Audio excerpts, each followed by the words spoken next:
Hello, SSC ২৭ ব্যাচের শিক্ষার্থীরা, কি অবস্থা সবার?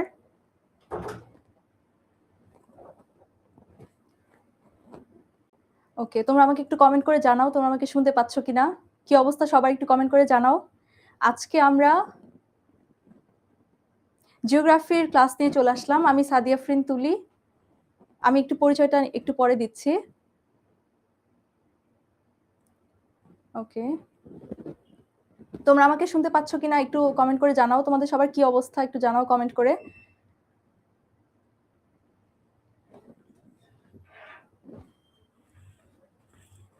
তোমাদের শেষ মুহূর্তের প্রস্তুতি করছে আজকে জিওগ্রাফি নিয়ে আমরা চলে আসলাম। জিওগ্রাফির আজকে আমরা হচ্ছে প্রথম চ্যাপ্টারটা পড়বো, যেটা হচ্ছে ভূগোল এবং পরিবেশ। এই চ্যাপ্টারটা আজকে আমরা রিভিশন করবো ইনশাল্লাহ।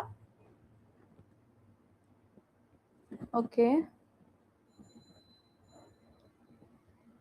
ইসরাত জাহান হচ্ছে শুনতে পাচ্ছ, আর অনেকে কমেন্ট করেছো শুনতে পাচ্ছ, প্রাপ্তি শুনতে পাচ্ছ। ওকে, আমরা হচ্ছে শুরু করার আগে আমি নিজের পরিচয়টা একটু দেই। তোমরা হয়তো অনেকে আমাকে চিনো না। ওয়ালাইকুম আসসালাম। তাসনিমারা কমেন্ট করেছো, তাসফিয়া কমেন্ট করেছো। ওকে ম্যাম, কেমন আছেন? হ্যাঁ, আলহামদুলিল্লাহ ভালো আছি। তোমরা সবাই কেমন আছো? তোমাদের কি অবস্থা আমাকে কমেন্ট করে একটু জানাও। আমরা আজকে হচ্ছে সিলেবাস নিয়ে একজন জিজ্ঞাসা করেছো। আজকে আমরা হচ্ছে চ্যাপ্টার 1টা পড়বো ইনশাআল্লাহ। পুরোটা চ্যাপ্টার আমরা হচ্ছে প্রথমে পড়বো, তারপরে কিছু ইম্পর্টেন্ট এমসিকিউ আমরা সলভ করব, কিছু সংক্ষিপ্ত প্রশ্ন সলভ করব, তারপর হচ্ছে আমরা সিকিউতে চলে যাব ইনশাআল্লাহ। আজকে ক্লাসটা করলে চ্যাপ্টার 1, এটা তো চ্যাপ্টার 1 হচ্ছে অনেক ইজি একটা, তোমরা অনেকেই ইজি একটা চ্যাপ্টার, তোমরা অনেকেই এটা পারো, অনেকেই হচ্ছে জাস্ট আজকে একটু রিভিশন করবা, দ্যাটস ইট। আসসালামু আলাইকুম। ওয়ালাইকুম আসসালাম। ওকে, আমাকে হচ্ছে তোমরা হয়তো অনেকেই চিনো না। আমি নিজের পরিচয়টা একটু দেই। আমি সাদিয়া আফরিন তুলি, পড়াশোনা করছি ঢাকা বিশ্ববিদ্যালয়ে। আমার কলেজ ছিল রাজুকুত্তরা মডেল কলেজ। ওকে,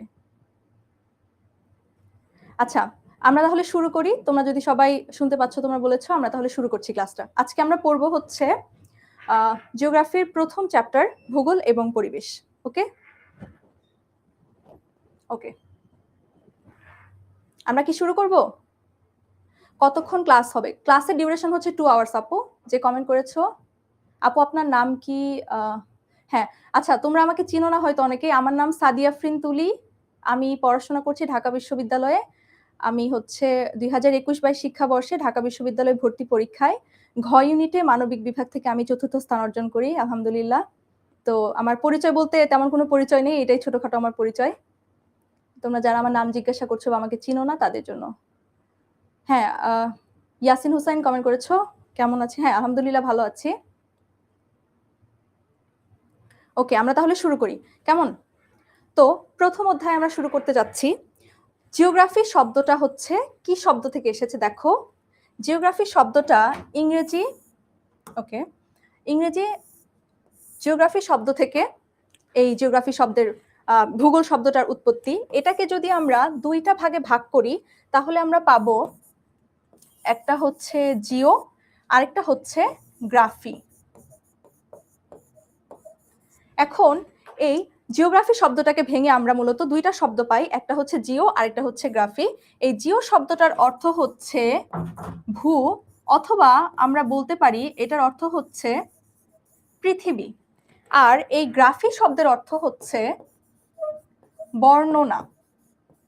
তাহলে দেখো, ভূগোল শব্দটা ইংরেজি জিওগ্রাফি শব্দ থেকে এসেছে, যেটা হচ্ছে দুইটা ভাগে আমরা ভাগ করলাম, জিও আর হচ্ছে গ্রাফি। জিও শব্দের অর্থ হচ্ছে ভূ বা পৃথিবী, আর গ্রাফি শব্দের অর্থ হচ্ছে বর্ণনা। তাহলে এই দুটো অর্থ মিলে কি দাঁড়ালো দেখো, এটা মানে হচ্ছে জিওগ্রাফি শব্দটার মানে হচ্ছে পৃথিবীর বর্ণনা। ওকে, পৃথিবীর বর্ণনা। এই ইংরেজি জিওগ্রাফি শব্দ থেকে মূলত ভূগোল শব্দটি এসেছে। এবার আমরা একটু যাই। আসলে এই প্রাচীন গ্রিসের একজন ভূগোলবিদ ছিলেন যার নাম হচ্ছে ইরাটোস্থেনিস। তিনি প্রথম এই জিওগ্রাফি শব্দটি ব্যবহার করেন। এই ইনফরমেশনটা কিন্তু খুব ইম্পর্টেন্ট, কারণ তোমাদের এমসিকিউতে এটা চলে আসতে পারে। অনেকেই হচ্ছে ফার্স্ট চ্যাপ্টারটা আমরা স্কিপ করতে চাই বা অত বেশি ইম্পর্টেন্স দিয়ে পড়ি না, কিন্তু ফার্স্ট চ্যাপ্টারটা যদিও সহজ, কিন্তু এখান থেকে কিন্তু তোমাদের এমসিকিউতে অনেক প্রশ্ন চলে আসে, বিশেষ করে এই টাইপের প্রশ্ন যে জিওগ্রাফি শব্দটি সর্বপ্রথম কে ব্যবহার করেছিলেন, তিনি কোন দেশের ভূগোলবিদ ছিলেন। গ্রিস, এটাও কিন্তু ইম্পর্টেন্ট। তিনি আসলে গ্রিসের ভূগোলবিদ ছিলেন। তো এরকম ছোট ছোট কিছু ইনফরমেশন আমাদেরকে মনে রাখতে হবে এই ফার্স্ট চ্যাপ্টারের জন্য। এগুলো হচ্ছে ইম্পর্টেন্ট, সিকিউর জন্য এটা ইম্পর্টেন্ট, বাট এমসিকিউর জন্য হচ্ছে এই চ্যাপ্টারটা বেশি ইম্পর্টেন্ট। ওকে ওকে, আমরা নেক্সট স্লাইডে চলে যাই। দেখো এই জিনিসটা এতক্ষণ যে আমি ব্যাখ্যা করলাম, এই জিনিসটা এখানে আছে জিও শব্দের অর্থ কি, গ্রাফি শব্দের অর্থ কি, এবং দুটো মিলে জিওগ্রাফি শব্দটির অর্থ দাঁড়ালো হচ্ছে পৃথিবীর বর্ণনা। ওকে, এবার দেখো আমরা কিছু গুরুত্বপূর্ণ সংজ্ঞা দেখবো বা ডেফিনেশন। এগুলো কিন্তু অনেক আসে, বিশেষ করে ধরো যে ডাডলি কি সংজ্ঞা দিয়েছে অথবা কার্ল রিটার কি সংজ্ঞা দিয়েছে, এগুলো কিন্তু তোমার সিকিউ এর ক্ষেত্রে জ্ঞানমূলক যে প্রশ্নটা আছে সেই জ্ঞানমূলক প্রশ্নের মধ্যে এই টাইপের ডেফিনেশন গুলো চলে আসে। ওকে, দেখো আমরা প্রথমে গুরুত্বপূর্ণ কিছু সংজ্ঞার মধ্যে প্রথমে আমরা দেখব অধ্যাপক ম্যাকনি কি সংজ্ঞাটা দিয়েছেন।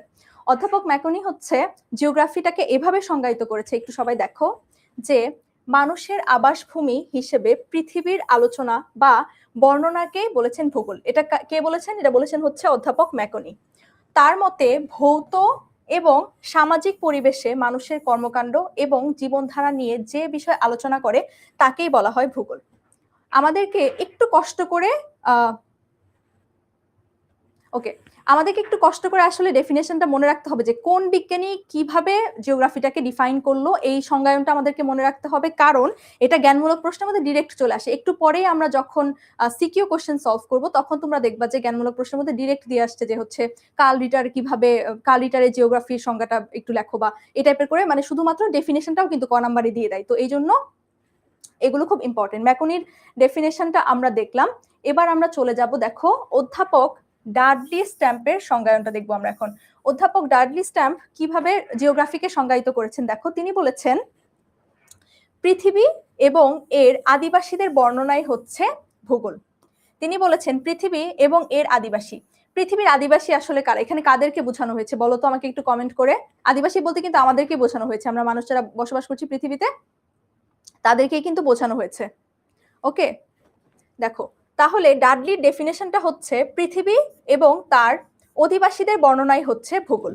এবার দেখি আমরা আরো কোন কোন ভূগোলবিদ এটাকে আর কি কি ভাবে ডেফিনেশন দিয়েছে বা সংজ্ঞায়িত করেছে সেটা আমরা একটু দেখি। এরপর আছে কার্ল রিটার, এটা তোমরা একটু লিখে রাখতে পারো। কার্ল রিটারের ডেফিনেশনটা কিন্তু অনেকবার পরীক্ষাতে এসেছে, বোর্ড কোশ্চেনে আমি দেখেছি কার্ল রিটারের সংজ্ঞাটা কিন্তু চলে আসে ডিরেক্ট, যে কার্ল রিটার ভূগোলকে কিভাবে সংজ্ঞায়িত করেছে, ক নাম্বারে দিয়ে দেয়। ওকে, দেখো কার্ল রিটার কি বলেছেন। কার্ল রিটার হচ্ছে ভূগোলকে বলেছেন পৃথিবীর বিজ্ঞান। কার্ল রিটার ডিরেক্ট আচ্ছা আপু একটু স্লো পড়ান। আচ্ছা আমি কি বেশি ফাস্ট যাচ্ছি? ওকে, তোমাদের কোনো প্রবলেম হলে তোমরা আমাকে হচ্ছে কমেন্ট করে জানাতে পারো, তোমরা যেভাবে বলবে আমি ওভাবেই ক্লাস নিব। ওকে, আচ্ছা একটু স্লো পড়ান। ওকে, আমি স্লো যাচ্ছি। আমরা মূলত এতক্ষণ কি পড়লাম আমি একটু আবার একটু তোমাদেরকে বলি, জাস্ট একটু রিক্যাপের জন্য। আমরা প্রথমে দেখলাম যে জিওগ্রাফি শব্দটা কোন শব্দ থেকে এসেছে। জিওগ্রাফির ইংরেজি শব্দটা হচ্ছে, মানে ভূগোল শব্দটা কোথা থেকে এসেছে সেটা আমরা দেখলাম জিওগ্রাফি, ওটাকে আমরা দুইটা ভাগে ভাগ করলাম, সেটা হচ্ছে জিও আর হচ্ছে গ্রাফি। জিও শব্দটার অর্থ হচ্ছে ভূ বা পৃথিবী, আর গ্রাফি শব্দের অর্থ হচ্ছে বর্ণনা। আর এই দুইটা শব্দকে যদি আমরা একত্র করি তখন হচ্ছে জিওগ্রাফিটা শব্দ দ্বারাই হচ্ছে, মানে পুরোটা মিনিংটা দ্বারাই হচ্ছে পৃথিবীর বর্ণনা। এতটুকু আমরা প্রথমে দেখলাম। তারপরে আমাদেরকে অবশ্যই জিওগ্রাফির কিছু যারা ভূগোলবিদ আছেন আগে পরে করেছেন, গবেষণা করেছেন, তারা হচ্ছে জিওগ্রাফিকে বিভিন্ন ভাবে সংজ্ঞায়িত করেছেন। ওকে, সেই সংজ্ঞায়নগুলো আমরা দেখলাম। আমরা হচ্ছে প্রথমে হচ্ছে আমাদের ডাডলির একটা ডেফিনেশন ছিল, তারপর হচ্ছে এখন আমরা কার্ল রিটারের ডেফিনেশন দেখছি। কার্ল রিটারের ডেফিনেশনটা অনেক ইম্পর্টেন্ট, কার্ল রিটারের ডেফিনেশনটা অনেক ইম্পর্টেন্ট, এটা হচ্ছে অনেক বোর্ড কোশ্চেনে কিন্তু চলে আসে। তোমরা এটা মনে রাখবে যে কার্ল রিটারটা যাতে তোমাদের মুখস্থ থাকে। এটা জাস্ট সিম্পল, উনি কি বলেছেন? পৃথিবীর বিজ্ঞান বলেছেন, ভূগোলকে উনি পৃথিবীর বিজ্ঞান বলেছেন। ওকে, এগুলো কি নোট করব? স্লাইড খুব সম্ভবত তোমাদেরকে দিয়ে দেওয়া হবে, আর হচ্ছে তোমরা চাইলে এটা নোট করে রাখতে পারো। জাস্ট ছোট ছোট ক্লাস নোট থাকলে তোমার এটা পরবর্তীতে রিভিশন করতে অনেক ইজি হবে, তোমরা এটা নোট করে রাখতে পারো। এসএসসি মানবিক কোর্সে কোন কোন সাবজেক্ট থেকে 11টা সাবজেক্ট? আচ্ছা ওকে, আমরা যাই। এবার দেখো আমরা কার্ল রিটারের ডেফিনেশনটা দেখে ফেললাম। এরপরে আছে হচ্ছে আমাদের রিচার্ড হার্টসনও জিওগ্রাফির একটা ডেফিনেশন দিয়েছেন। রিচার্ড হার্টসনটা অনেক ইম্পর্টেন্ট, এটাও কিন্তু আমি দেখেছি যে বোর্ড কোশ্চেন আসছে। একটু পরে আমরা একটা সিকিউ সলভ করব, ওইটার ক নাম্বারও কিন্তু ছিল যে কার্ল হার্টসনের ডেফিনেশনটা লেখো, মানে সংজ্ঞাটা ওখানে ছিল। ওকে, দেখো রিচার্ড হার্টসনের মতে তিনি বলেছেন পৃথিবী পৃষ্ঠের পরিবর্তনশীল বৈশিষ্ট্যের যথাযথ যুক্তিসঙ্গত এবং সুবিন্যস্ত বিবরণের সঙ্গে সংশ্লিষ্ট বিষয়ই হচ্ছে ভূগোল। তিনি কি বলো, ওনার ডেফিনেশনটা একটু অন্যদের থেকে একটু মানে তোমাদের কাছে একটু টাফ মনে হতে পারে, বাট জিনিসটা একটু দেখো। পৃথিবী পৃষ্ঠের পরিবর্তনশীল বৈশিষ্ট্যের যথাযথ যুক্তিসঙ্গত এবং সুবিন্যস্ত বিবরণের সঙ্গে সংশ্লিষ্ট বিষয়কেই তিনি বলেছেন ভূগোল। এখানে দেখো, একটা জিনিসকে শুধুমাত্র মানে বর্ণনা করলেই হবে না, পরিবর্তনশীল যে বৈশিষ্ট্য এটাকে তিনি যুক্তিসঙ্গতভাবে বিশ্লেষণ করতে বলেছেন এবং সুবিন্যস্তভাবে বিবরণ দিতে বলেছেন। সুবিন্যস্ত বিবরণ মানে কি, যেটা খুব সাজানো গোছানো থাকে, বিন্যস্ত থাকে, যেগুলো এলোমেলো না। তো এই পৃথিবী পৃষ্ঠের মধ্যে যে পরিবর্তনশীল বৈশিষ্ট্যগুলো আছে এগুলোকে আমরা যখন কিনা যুক্তিসঙ্গতভাবে বিশ্লেষণ করতে পারবো এবং কি যখন কিনা আমরা এটাকে সুবিন্যস্তভাবে এটাকে মানে এটা বিবরণ দিতে পারবো, সেটা সম্পর্কিত যে বিজ্ঞানটা আছে বা যে বিষয়টা, সেটাকেই তিনি ভূগোল হিসেবে তিনি সংজ্ঞায়িত করেছেন। ওকে, স্লাইড কোথায় পাবো আমরা? আচ্ছা, স্লাইড তোমাদেরকে দিয়ে দিবে। ওকে, আচ্ছা, স্লাইডে নিয়ে অনেকে ইস্যু, স্লাইড হচ্ছে তোমরা অনেকে জিজ্ঞাসা করতেছো, আমি বলে দিব, ক্লাস শেষে বলে দিব, স্লাইড তোমাদেরকে দিয়ে দিবে। ওকে, এবার দেখো, এরপরে মোটামুটি আমরা সংজ্ঞায়নের দিক থেকে মোটামুটি আমাদের সংজ্ঞায়নের পার্টটা শেষ। আর কয়েকটা ডেফিনেশন আমরা দেখবো। দেখো, যুক্তরাষ্ট্রের ওয়াশিংটন ডিসির বিজ্ঞান একাডেমি 1965 সালে, এই সালটাও মনে রাখবে, এটা কিন্তু এমসিকিউতে আসা একটা কোয়েশ্চেন। ওকে, যুক্তরাষ্ট্রের ওয়াশিংটন ডিসির বিজ্ঞান একাডেমি থেকে ভূগোলের একটি সংজ্ঞা দেয়া হয়। এটা হচ্ছে ওই ভূগোলের যে সংজ্ঞাটা দেওয়া হয় সেই সংজ্ঞাটা এরকম ছিল যে পৃথিবী পৃষ্ঠে প্রাকৃতিক পরিবেশের উপব্যবস্থাগুলো কিভাবে সুসংগঠিত এবং এইসব প্রাকৃতিক বিষয় বা অবয়বের সঙ্গে মানুষ নিজেকে কিভাবে বিন্যস্ত করে তার ব্যাখ্যা খোঁজে হচ্ছে ভূগোল। দেখো, অনেক গোছালো এবং মোটামুটি একটা বড় সংজ্ঞায়ন কিন্তু দিয়েছে বিজ্ঞান একাডেমি, যেটা হচ্ছে যুক্তরাষ্ট্রের ওয়াশিংটন ডিসির যে বিজ্ঞান একাডেমি। এটা হচ্ছে 1965-এ একটা আপু একটু স্লো পড়ান। আমি কি অনেক অনেক ফাস্ট যাচ্ছি? আচ্ছা, আমি স্লো পড়াবো। ওকে, আচ্ছা, কয়েকজন কমেন্ট করতেছে আপু একটু স্লো পড়ান। আচ্ছা, আমার মনে হচ্ছে এইটা আসলে খুবই ইজি টপিক, ফার্স্ট চ্যাপ্টার তোমরা সবাই পারো, আমি জাস্ট রিভিশনের মতো করে বলে যাচ্ছি। ও আচ্ছা, তোমরা যদি এটা নোট করতে চাও সেক্ষেত্রে হচ্ছে তোমরা নোট করে, আমি আচ্ছা একটু স্লো যাচ্ছি, তোমরা হচ্ছে এটা লিখতে পারো যদি লিখতে চাও। ওকে, ক্লাস নোটটা করা খুব ইম্পর্টেন্ট। আমি সবসময় ক্লাস নোট করতাম, আমি এখনো যেহেতু মানে ইউনিভার্সিটিতে উঠে গেছি, বাট স্টিল আমরা এখনো মানে ক্লাস নোটটা আমার সবসময় থাকে। ক্লাস নোট পড়লে ওটা পরবর্তীতে একবার দেখলেই মনে পড়ে যে আচ্ছা আচ্ছা এভাবে এভাবে ছিল। অনেক ইজি হয় সবার জন্য।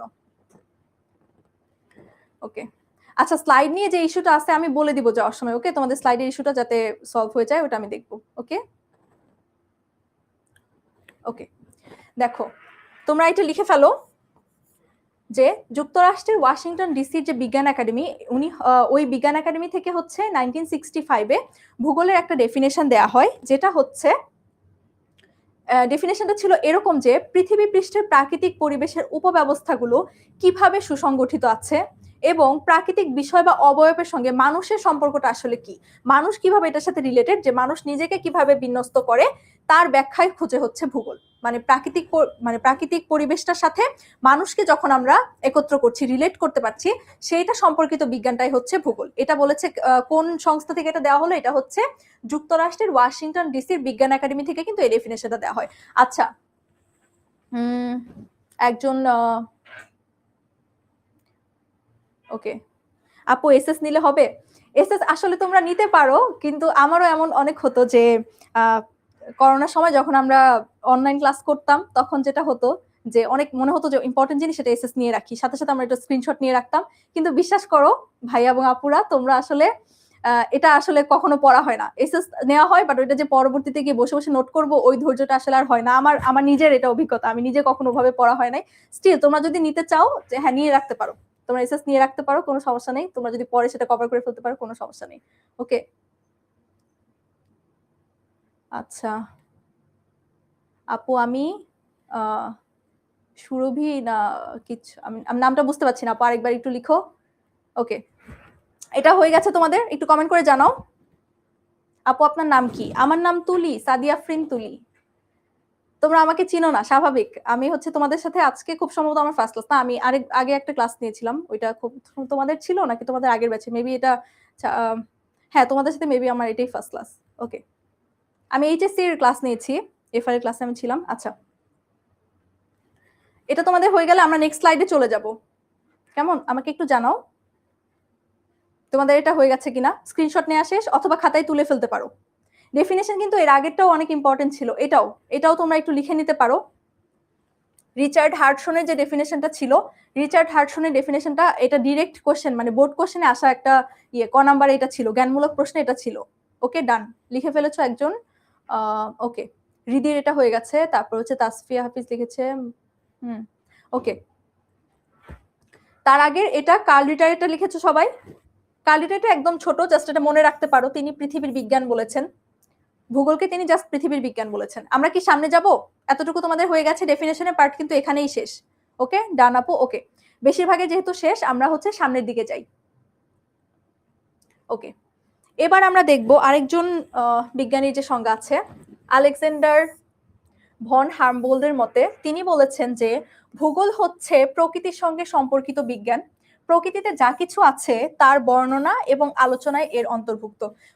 এই হামবোল্ড কিন্তু খুবই সহজ একটা সংজ্ঞা দিয়েছেন, খুব সহজ ভাষায়। সেটা কি দেখো, ভূগোল হচ্ছে প্রকৃতির সঙ্গে সম্পর্কিত একটি বিজ্ঞান। তিনি ভূগোলটাকে প্রকৃতির সাথে সম্পর্কিত বিজ্ঞান বলেছেন, অর্থাৎ প্রকৃতিতে যা কিছু আছে এই সব কিছুর বিশ্লেষণ বা বর্ণনা যেখানে থাকবে সেটাই হচ্ছে ভূগোল। যেহেতু এটা প্রকৃতি সম্পর্কিত বিজ্ঞান, তাই এই প্রকৃতিতে যা কিছু আছে তার বর্ণনা বা আলোচনা করা হয় যেখানে, সেটাই হচ্ছে ভূগোল এর অন্তর্ভুক্ত। এটাও তোমরা একটু চাইলে কিন্তু এসএস নিয়ে রাখতে পারো অথবা লিখে ফেলতে পারো। ওকে, সবাই লিখেছো, ডান, তার মানে এটাও শেষ। আচ্ছা, ডেফিনেশন হচ্ছে আমাদের এখানে শেষ হয়ে গেল, কিন্তু মনে রাখবে আমি কয়েকজনের ডেফিনেশনের কথা বলেছি যেগুলো হচ্ছে খুবই ইম্পর্টেন্ট। একটা হচ্ছে কার্ল রিটারের ডেফিনেশনটা খুব ইম্পর্টেন্ট, তারপর হচ্ছে হার্টসনেরটাও খুব ইম্পর্টেন্ট। এগুলো ডিরেক্ট বোর্ড কোশ্চেনে আসা, এই জন্য আমি বারবার এত এমফাসিস দিচ্ছি এটার উপর, এই কয়েকটা ডেফিনেশনের উপর। এগুলো তোমরা কষ্ট করে হলেও একটু মুখস্থ করে ফেলবে। ওকে, ক নাম্বার প্রশ্নটা যখন তুমি সুন্দর করে লিখবে একটা সিকিউর মধ্যে, সৃজনশীল প্রশ্নের কি তোমার ইমপ্রেশনটা তখনই ভালো হবে যখন তুমি ক নাম্বার প্রশ্নটা খুব সুন্দর করে লিখে ফেলেছো, যখন ওটা ঠিকঠাক আছে, টিচারের অলরেডি তোমার প্রতি ইমপ্রেশন ভালো হয়ে যাবে যে না, এই বাচ্চাটা পড়ে আসছে। ওকে, আমরা সামনের দিকে যাই তাহলে। ডান। ওকে, আপু আপনি কোন গ্রুপের স্টুডেন্ট ছিলেন? আচ্ছা, লিখেছে হচ্ছে তাসকিয়া ইসলাম একটা প্রশ্ন করেছে, আপু আপনি কোন গ্রুপের স্টুডেন্ট ছিলেন? আচ্ছা, সেটা তো আসলে একটা অনেক বড় ইতিহাস, এটা বলতে গেলে আসলে।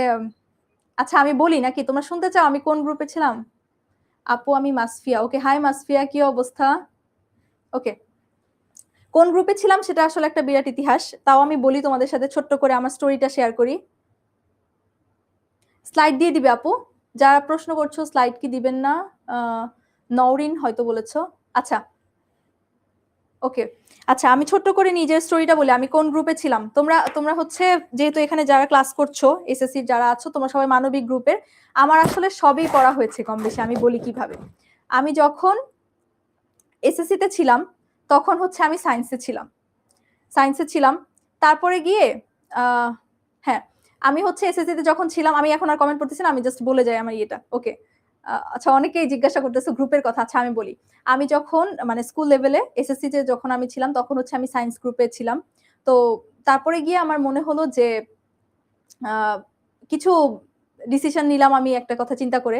মানে তখন আমার, কারণ আমি যদি সায়েন্সে থাকতাম আমার আব্বু আম্মু দেখা গেল যে আমাকে হয়তো বা মেডিকেল অথবা ইঞ্জিনিয়ারিং বা বুয়েটের জন্য ট্রাই করার জন্য বলতো, বাট আমার হচ্ছে খুব একটা ইন্টারেস্ট ছিল না। আমি ম্যাথ একটু ভয় পাইতাম, বাট ভয় পাইলেও যে কম পাইতাম মার্কস বা এরকম কিছু না, মানে আমার ভালো লাগতো না কেন যেন। তো তারপরে গিয়ে যেটা হলো, আমি হচ্ছে ইন্টারমিডিয়েটে গিয়ে আমি তখন হিউম্যানিটিসে সুইচ করি। মানে আমি সায়েন্সে ছিলাম, সেখান থেকে আমি আর্টসে চলে যাই। তখন আর্টসে গিয়ে, বিশ্বাস তোমরা করবা কিনা আমি জানি না, এই জিওগ্রাফি ক্লাসে বসেই আসলে আমার সবচেয়ে বেশি আমি ডিপ্রেসড হয়ে গেছিলাম, কারণ আমি জিওগ্রাফি কিছু বুঝতাম না। আমাদের যখন ক্লাস হলো, জোয়ার ভাটার ক্লাস হচ্ছিল, তারপর হচ্ছে এই টাইপের পৃথিবীর মানে কি বলে, পৃথিবীর গঠন রিলেটেড একটা ক্লাস হচ্ছিল। তো এগুলো ক্লাস, আমি যেহেতু সায়েন্স থেকে আসা, এগুলো আমার কাছে খুবই মানে কঠিন মনে হচ্ছিল। আমি কিছু বুঝতেছিলাম না যেগুলো আসলে কিভাবে, মানে আমার খুব ধরতে খুব হচ্ছিল। তো জিওগ্রাফিতে আমি তখন প্রথম দিকে আমার খুব মানে কষ্ট হয়েছে বুঝতে, পরে গিয়ে পুরো বিষয়টা অনেক ইজি হয়ে যায়। আপু আপনার কাছে জিওগ্রাফি সাবজেক্টটা অনেক আমার কাছে কঠিন লাগে? হ্যাঁ আপু, আমার কাছেও প্রথমে লাগতো। আমি যখন সায়েন্স থেকে হিউম্যানিটিসে সুইচ করি, তোমরা যখন ইন্টারমিডিয়েটে উঠবা তখন দেখবা ওইটার জিওগ্রাফি কিন্তু আরো একটু কঠিন, আর একটু অ্যাডভান্স লেভেলে থাকে। ওখানে তুমি জোয়ার ভাটা বলো, তারপর হচ্ছে বায়ু প্রবাহের যদি বলো, ওখানে হচ্ছে অনেক ফেরেলের সূত্র থাকে, অনেক কিছু বোঝার ব্যাপার আছে। সমুদ্র স্রোত বলো, এগুলো আসলে মুখস্থ করার জিনিসটা অনেক বোঝার জিনিস আছে। তো এই জন্য প্রথম দিকে গিয়ে আমি খুব ডিপ্রেসড হয়ে গেলাম যে আমি আসলে কিছু বুঝতেছি না জিওগ্রাফি। বিশেষ করে আমি ইকোনমিক্স খুব ভালো বুঝতাম, বাংলা ইংলিশ তো পারতাম, কিন্তু হচ্ছে জিওগ্রাফিতে আমার অনেক সমস্যা হচ্ছিল। তখন হ্যাঁ অনেকে লিখছে জিওগ্রাফি হার্ড, আসলে হার্ড না, বুঝে পড়লে আসলে হার্ড না। পরে যেটা হয় যে পরবর্তীতে গিয়ে আমি হচ্ছে যখন ঢাকা ইউনিভার্সিটিতে অ্যাডমিশন টেস্টে বসি, আমার হচ্ছে বি ইউনিটেও আমি এক্সাম দেই, আলহামদুলিল্লাহ বি ইউনিট আমার হয়ে যায়। মানে আমার যেটা ইউনিট ছিল, তোমরা পরবর্তীতে বড় হয়ে যেটা দিবা বি ইউনিটে পরীক্ষা দিবা, যেটা হচ্ছে মানবিক বিভাগের জন্য এটা। এবং আমি ডি ইউনিটে অর্থাৎ বিভাগ পরিবর্তন বিভাগে আমি একটা দেই, পরীক্ষা দেই, সেখানে আমি হচ্ছে ৪র্থ স্থান অর্জন করি আল্লাহর রহমতে। তো তারপরে গিয়ে যখন আমি ডি ইউনিটে ৪র্থ হই, তখন আমার বিভাগ পরিবর্তন করার আবার একটা সুযোগ আসে, যে আমি চাইলে তখন আমি হচ্ছে কি বলে বিজনেস স্টাডিজে চলে যেতে পারবো, মানে কমার্সের যে সাবজেক্টগুলো আছে সেগুলোতে চলে যেতে পারবো। তো আমি যেটা করি তখন হচ্ছে আমি গিয়ে তখন ঢাকা ইউনিভার্সিটিতে আমি ওই ডি ইউনিটের সাবজেক্টটাতে ভর্তি হই, যেটা হচ্ছে আমি সুইচ করে চলে যাই বিজনেস স্টাডিজে। তারপর হচ্ছে আমি এখন বর্তমানে ফাইন্যান্স ডিপার্টমেন্টে পড়াশোনা করছি। তো যারা জিজ্ঞাসা করছো যে আপু তুমি কোন ডিপার্টমেন্টে বা কোন গ্রুপে, আমি আসলে সায়েন্স পড়লাম প্রথমে, তারপর হিউম্যানিটিস, আর এখন হচ্ছে আমি বিজনেস স্টাডিজ, অর্থাৎ আমার সায়েন্স, আর্টস, কমার্স তিনটাই মোটামুটি ভাবে পড়া হয়েছে। মানে এখনো পড়ছি আমি হচ্ছে বিজনেস স্টাডিজের সাবজেক্ট, ফাইন্যান্সে আমি হচ্ছে আছি 4th ইয়ারে এখন আমার রানিং। ওকে, কিছু বুঝি না আপু জিওগ্রাফি, আসলে আপু একটু জিওগ্রাফি আসলে এত হতাশ হওয়ার কিছু নেই। আমরা ইনশাল্লাহ এই যে তোমাদের শেষ মুহূর্তে প্রস্তুতি করছে, আজকে প্রথম চ্যাপ্টারটা, আসলে প্রথম চ্যাপ্টারে না বোঝানোর মতো তেমন কিছু নাই, তারপর আমি তোমাদের ইজি করার জন্য জাস্ট রিভিশনের জন্য এটা তোমাদেরকে ইয়েটা করতেছি। এরপরে যে কিছু কিছু ক্লাস আছে ওগুলো কিন্তু অনেক বোঝার মতো ক্লাস, এটা তোমরা নিজেরা আসলে পড়লেই বুঝতে পারবা, এটা একদম সহজ একটা ফার্স্ট চ্যাপ্টারটা। এরপরে গুলাতে হয়তো তোমাদের একটু প্রবলেম হবে, ইনশাল্লাহ আমি খুব সহজভাবে তোমাদেরকে বুঝাই দিব। মানে আমার যেরকম প্যারা হয়েছে পড়তে, আশা করি তোমাদের এরকম হবে না। আমি খুব সুন্দর করে প্রত্যেকটা জিনিস চিত্র এঁকে এঁকে, আমি হচ্ছে আগে, যে তোমরা তো আমার আগে ক্লাস করো নাই, আমি ট্রাই করি হচ্ছে চিত্র এঁকে, ম্যাপ এঁকে এঁকে তোমাদেরকে বোঝানোর, যাতে তোমাদেরকে জাস্ট চোখ বন্ধ করে মুখস্থ না করতে হয়। ওকে, আমার আপু আপনার মতো সেম আপু। আচ্ছা, একজন লিখেছে, সাবিকুন নাহার লিখেছেন। আচ্ছা আপু, আমি নাদিয়া জিম। আচ্ছা, হাই নাদিয়া জিম। একজন অলরাউন্ডার না, না আপু আমি অলরাউন্ডার না, আমি হচ্ছে শুধু সায়েন্স পড়লে হয়তো বা এখন আমার মেডিকেল বা ইঞ্জিনিয়ারিং এর জন্য আব্বু আম্মু বলতো, বাট আমার ইন্টারেস্ট ছিল না। পরবর্তীতে গিয়ে আমি হিউম্যানিটিসে চলে গেলাম। আমার বিউনিটেও হয়েছিল, আমি চাইলে হিউম্যানিটিসের যে কোনো সাবজেক্টে পড়তে পারতাম, কিন্তু পরে গিয়ে আমার মনে হলো না, সায়েন্সও পড়লাম, হিউম্যানিটিসও পড়লাম, এখন একটু দেখি না বিজনেস স্টাডিজে কি আছে। বাট আমার আসলে এটা অনেক কঠিন বিজনেস স্টাডিজ, এখন যেহেতু ফাইন্যান্সে পড়তেছি এটা আসলে অনেক কঠিন, আমার অনেক কষ্ট হচ্ছিল প্রথম দিকে, বাট এখন অনেকটা ইজি হয়ে গেছে ব্যাপারগুলো। ওকে আপু আপনার নাম কি? নাম অনেকবার বললাম, আমার নাম তুলি, সাদিয়া আফরিন তুলি। ওকে, ভেরি গুড। সাইমা বলেছে জিওগ্রাফি অনেক ইজি লাগে। ইজি আসলে জিওগ্রাফি কিন্তু কঠিন না। ওকে ওকে, আমরা তাহলে সামনের দিকে যাই। আমরা হচ্ছে ডেফিনেশন দেখলাম, আমাদের ডেফিনেশনের পাশে এটা কি সবার লেখা হয়ে গেছে কিনা আমাকে একটু কমেন্ট করে জানাও, এটা সবার শেষ হয়েছে কিনা একটু কমেন্ট করে জানাও। আমরা হচ্ছে এরপরে চলে যাব ডেফিনেশনের পার্ট শেষ, এবার আমরা পরিবেশে চলে যাব। আমাদের চ্যাপ্টারটার নাম ছিল হচ্ছে ভূগোল এবং পরিবেশ। আমাদের ভূগোলের পার্টটা মোটামুটি শেষ, কোথা থেকে এসেছে, কোন ভাষা থেকে, কোন শব্দ থেকে এসেছে, শব্দটা ভাঙলাম আমরা, কয়েকটা ডেফিনেশন পড়লাম। এবার আমরা চলে যাব হচ্ছে পরিবেশের ধারণা। দেখো, পরিবেশ কাকে বলে এটা তো তোমরা সবাই জানো। দেখো, মানুষ যেখানেই বাস করুক না কেন, তাকে ঘিরে একটি পারিপার্শ্বিক অবস্থা বিরাজ করে। আমাদের আশেপাশে যা কিছু আছে তাই নিয়ে আসলে আমাদের পরিবেশ। খুব সাধারণ ভাষায় যদি বলি, আমাদের আশেপাশে যা কিছু আছে সেটাই হচ্ছে আমাদের পরিবেশ, তাই নিয়ে আমাদের পরিবেশ। তো আমরা যেখানেই বাস করি না কেন, অবশ্যই আমাদের ওখানে একটা পারিপার্শ্বিকতা আছে আমাদেরকে ঘিরে। তো প্রকৃতির সকল দান মিলেমিশে তৈরি হয় পরিবেশ। অর্থাৎ পরিবেশের মধ্যে তোমার নদী নালা থাকতে পারে, সাগর মহাসাগর থাকতে পারে, পাহাড় পর্বত থাকতে পারে, বন জঙ্গলও থাকতে পারে, ঘর বাড়ি যেখানে মানুষ বাস করে সেটাও থাকতে পারে, রাস্তাঘাট অবশ্যই থাকবে, গাছপালা বা উদ্ভিদ থাকবে, প্রাণী, তারপর হচ্ছে মাটি, বায়ু, জল ইত্যাদি নিয়ে আমাদের মূলত পরিবেশটা গঠিত হয়। অর্থাৎ আমাদের চারপাশে আমরা যা কিছু দেখতে পাই, যা কিছু নিয়ে আমাদের পারিপার্শ্বিকতা গঠিত, তাই হচ্ছে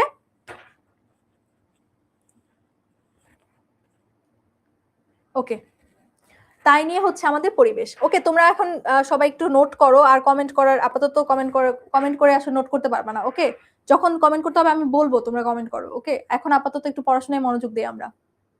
আচ্ছা, একজন লিখেছে আমার ফেভারিট সাবজেক্ট হচ্ছে জিওগ্রাফি। ভেরি গুড, জিওগ্রাফি আসলে বুঝলে অনেক মজার একটা সাবজেক্ট। ওকে, দেখো আমরা হচ্ছে পরিবেশের একটা ডেফিনেশন দেখলাম, যেখানে আমরা বসবাস করি তার ওই প্রাকৃতিক পরিবেশে যা কিছু নিয়েই গঠিত, সমস্ত কিছুই হচ্ছে আমাদের পরিবেশের অন্তর্ভুক্ত। ওকে, আমার মেসেজ দেখে না আপু। আচ্ছা, তোমার কমেন্ট আমি পড়েছি, তাসফিয়া, হ্যাঁ, তাসফিয়া ফাইরোজ পড়ে দিলাম আপু। ওকে, এখন আমরা পড়াশোনা একটু মনোযোগ দেই, কেমন? এখন আর কমেন্ট না, ওকে? পরিবেশের ইয়াটা তোমরা লিখে ফেলেছো বা তোমরা চাইলে স্ক্রিনশট নিতে পারো। পরিবেশ কাকে বলে? খুবই ইজি, এটা তোমরা সবাই পারো। এবার হচ্ছে দেখো, কোন জীবের চারপাশের সকল জীব এবং জড় উপাদানের সর্বসমেত প্রভাব এবং সুসংগঠিত ঘটনাই হচ্ছে ওই জীবের পরিবেশ। অর্থাৎ পরিবেশের মধ্যে যে শুধুমাত্র জীব উপাদান থাকবে এমন না, জড় উপাদান এবং জীব উপাদান দুইটা মিলেই হচ্ছে আমাদের পরিবেশ। দেখো, অর্থাৎ জীবের চারপাশে যে সকল জৈব এবং জড় উপাদানের সর্বসমেত প্রভাব এবং সুসংগঠিত ঘটনা হচ্ছে ওই জীবের পরিবেশ। ওকে, এবার দেখো, পরিবেশ বিজ্ঞানী আর্মসের মতে জীব সম্প্রদায়ের পারিপার্শ্বিক জৈব এবং প্রাকৃতিক অবস্থাকে পরিবেশ বলা হয়। পরিবেশের একজন আমরা হচ্ছে পরিবেশ বিজ্ঞানীর একটা ডেফিনেশন পেলাম। তোমরা হচ্ছে খাতার মধ্যে আমি তোমাদেরকে পরে বলে দিব সিকিউ লেখার কিভাবে ভালো মতো সিকিউ লিখলে কিভাবে তোমার খাতাটাকে সাজালে তুমি বেশি মার্কস পেতে পারো। সিকিউতে অনেকেই আমাকে বলে যে আপু সিকিউতে হচ্ছে ভালো মার্কস 9, 10, 9.5 এরকম মার্কস আমরা কিভাবে পেতে পারি।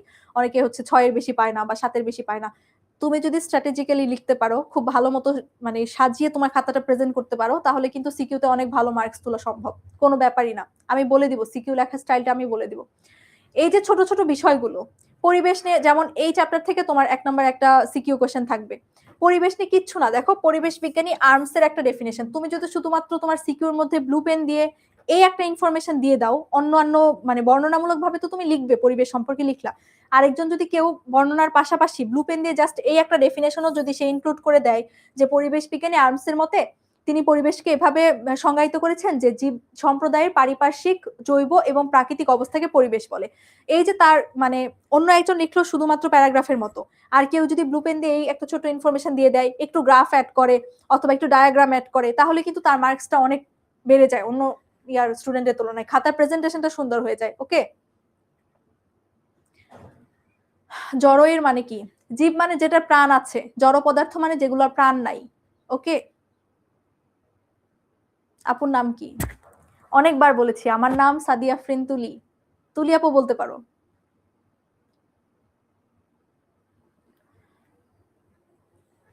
ওকে, দেখো এবার তোমরা সবাই এই পরিবেশ বিজ্ঞানী আর্মসের ডেফিনেশনটা একটু মনে রাখার ট্রাই করবে। পরিবেশ বিজ্ঞানী আর্মস পরিবেশকে কিভাবে সংজ্ঞায়িত করেছেন সেটা একটু মনে রাখার ট্রাই করবে। ওকে, আমরা চলে যাই। তারপরে দেখো, পার্ক একটা সংজ্ঞা দিয়েছে। তিনি বলেছেন পরিবেশ বলতে স্থান এবং কালের কোন নির্দিষ্ট বিন্দুতে মানুষকে ঘিরে থাকা সকল অবস্থার যোগফলকে বোঝায়। অর্থাৎ পার্কের ডেফিনেশনটা যদি তোমরা একটু দেখো, যে পরিবেশ বলতে স্থান এবং কালের যে কোনো নির্দিষ্ট বিন্দুতে মানুষকে ঘিরে থাকা, এটা কিন্তু ইম্পর্টেন্ট। আমাদের চারপাশে যা কিছু আছে তাই নিয়ে পরিবেশ, সো এখানে মানুষ কিন্তু ইম্পর্টেন্ট, যে মানুষকে ঘিরে থাকা সকল অবস্থার যোগফলকে আমরা বলতে পারি পরিবেশ। এই ডেফিনেশনটা কে দিয়েছে? এই ডেফিনেশনটা দিয়ে হচ্ছে পার্ক। ওকে, আপু টেস্ট পরীক্ষার আগে কি ভূগোল শেষ হবে? হ্যাঁ, ইনশাল্লাহ শেষ হবে। তোমরা যদি রেগুলার ক্লাসগুলো করো ইনশাল্লাহ শেষ হবে। ওকে, আপু কমেন্ট আর পড়েন না। হ্যাঁ, তোমরা কমেন্ট করলে আমার পড়তে হচ্ছে। তোমরা হচ্ছে আপাতত একটু ক্লাস নোট করো, পড়াশোনায় মনোযোগ দাও, আমরা পরে আবার কমেন্ট করবো। ওকে, হ্যাঁ, যারা জিজ্ঞাসা করছো যে টেস্ট পরীক্ষার আগে ভূগোলটা শেষ হয়ে যাবে কিনা, রেগুলার যদি তোমরা ক্লাস করো ইনশাল্লাহ শেষ হয়ে যাবে। ওকে, হ্যাঁ আপু শাখা পড়াবো, আমরা যাচ্ছি, সামনের দিকে যাচ্ছি। তোমরা অনেকে বলতেছো একটু স্লো পড়াতে, এই জন্য আমি একটু স্লো যাচ্ছি। শাখা একটু পরেই আসবে আপু, যে কমেন্ট করেছো মনিরা খুব সম্ভবত। হ্যাঁ, আমরা শাখা পড়াবো, এখনই পড়াবো। ওকে, আপু আমার কমেন্ট দেখে না। ইরফা আমি কমেন্ট পড়ে দিয়েছি তোমার। ওকে, কিভাবে মুখস্থ করবো একজন বলেছো, ফারিয়া বলেছো আপু এগুলো কিভাবে মুখস্থ করবো। আসলে কি সবকিছু কিন্তু মুখস্থ করা লাগে না, কিছু কিছু ডেফিনেশন যেমন ওইটা এক্সাক্ট ওইভাবে মুখস্থ করতে হবে। যদি মুখস্থ তোমার না হয়, তুমি একটা জিনিস করতে পারো, লিখে লিখে পড়তে পারো। ওই ডেফিনেশনটা তুমি একবার ছাড়া দুইবার যখন তুমি লিখে ফেলবা, তাহলে হচ্ছে তোমার ইজি হয়ে যাবে, তখন আর মুখস্থ করা তোমার জন্য প্যারা হবে না। ওকে, আমি কিন্তু লিখে লিখে পড়ি, স্টিল এখনো লিখে লিখে পড়ি, মনে থাকে। জাস্ট এই যে কার্ল মার্কসের এই কার্ল মার্কস বলতেছি, আর্মসের এই ডেফিনেশনটা তুমি দুইবার লিখলে কিন্তু আর তুমি ভুলে যাবে না কখনো। তারপর হচ্ছে আরেকজন যে পার্কের, এটা জাস্ট কিছু ইম্পর্টেন্ট ইনফরমেশন একটু যদি লিখে লিখে পড়ো তাহলে কিন্তু হয়ে যাবে। হ্যাঁ আপু এমসিকিউ পড়াবো। নুসরাত জিজ্ঞাসা করছে এমসিকিউ পড়াবো কিনা, একটু পরে। আমরা প্রথমে চ্যাপ্টারটা একটু রিক্যাপ করব, চ্যাপ্টারটা রিভিশন হয়ে গেলে আমরা হচ্ছে এমসিকিউ পড়াবো, কিছু সংক্ষিপ্ত প্রশ্ন পড়াবো, তারপর একটা সিকিউ প্র্যাকটিস করব।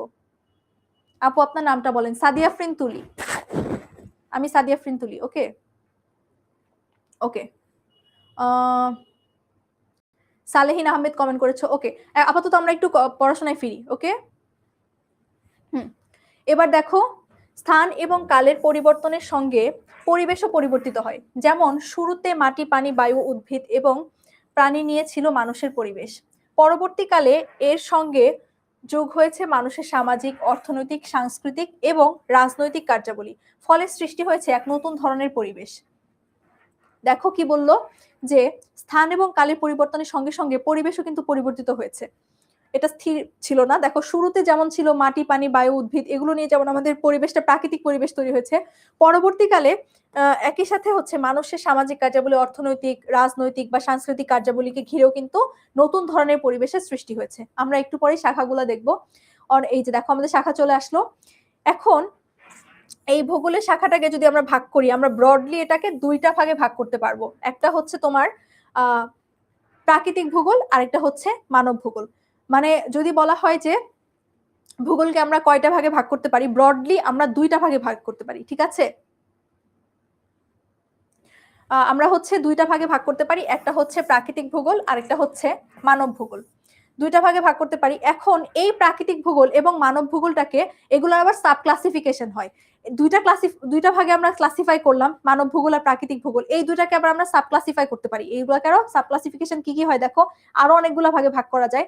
যেমন প্রাকৃতিক ভূগোলটাকে আমরা এখানে বলতে পারি হচ্ছে জীব ভূগোল আছে, তারপর হচ্ছে জলবায়ু বিদ্যা আছে, তারপর হচ্ছে ভূমিরূপ বিদ্যা আছে, এরকম ভাবে মৃত্তিকা ভূগোল আছে, সমুদ্র ভূগোল আছে, প্রাণী ভূগোল আছে। এই সবগুলো মানে এই যে তোমরা গ্রিন কালার দিয়ে যতগুলো দেখতে পাচ্ছ সবগুলো হচ্ছে প্রাকৃতিক ভূগোলের পার্ট। প্রাকৃতিক ভূগোল থেকে এই শ্রেণী বিভাগগুলো আসছে। ওকে, এবার দেখো মানব ভূগোলকে আমরা কয়টা ভাগে ভাগ করতে পারি। মানব ভূগোলেরও কিন্তু অনেকগুলো শাখা হয়। মানব ভূগোলে অনেকগুলো শাখা হয়। দেখো অর্থনৈতিক ভূগোল হতে পারে, জনসংখ্যা ভূগোল হতে পারে, রাজনৈতিক হতে পারে, আঞ্চলিক ভূগোল হতে পারে, যেগুলো অঞ্চল নিয়ে করবে। এগুলো প্রত্যেকটার আমরা ব্যাখ্যাগুলো পড়বো, পরের স্লাইডগুলোতে ব্যাখ্যাগুলো আছে। তারপরে হচ্ছে তোমার সামাজিক ভূগোল হতে পারে, দুর্যোগ ব্যবস্থাপনা হতে পারে, তারপরে হচ্ছে সংখ্যাতাত্ত্বিক ভূগোল হতে পারে, পরিবেশ ভূগোল হতে পারে, নগর ভূগোল হতে পারে। এরকম ভাবে আমরা মানব ভূগোলকেও অনেকগুলো ভাগে ভাগ করতে পারি। ওকে, এটা হচ্ছে ভূগোলের শাখা। তো এই যে এই জিনিসটা কিন্তু ইম্পর্টেন্ট। যেমন ধরো যে কোনো ভূগোলের শাখা সম্পর্কিত যদি কোনো প্রশ্ন আসে, আমি তোমাদেরকে বলবো না একটু স্ক্রিনশট নিতে। ওকে, স্ক্রিনশট নিবা, এভাবে করে বলছো সরে যান। আচ্ছা সরে গেলাম, নাও তোমরা হচ্ছে এটা স্ক্রিনশট নাও। সিয়াম খান বলেছে আপু একটু সরে যান, স্ক্রিনশট নিব। সরে গেছি সিয়াম, তুমি স্ক্রিনশট নিয়ে নাও। নিয়েছো? ডান ডান, আশা করি হয়ে গেছে স্ক্রিনশট নেওয়া। ওকে, যেটা বলছিলাম সিকিউতে,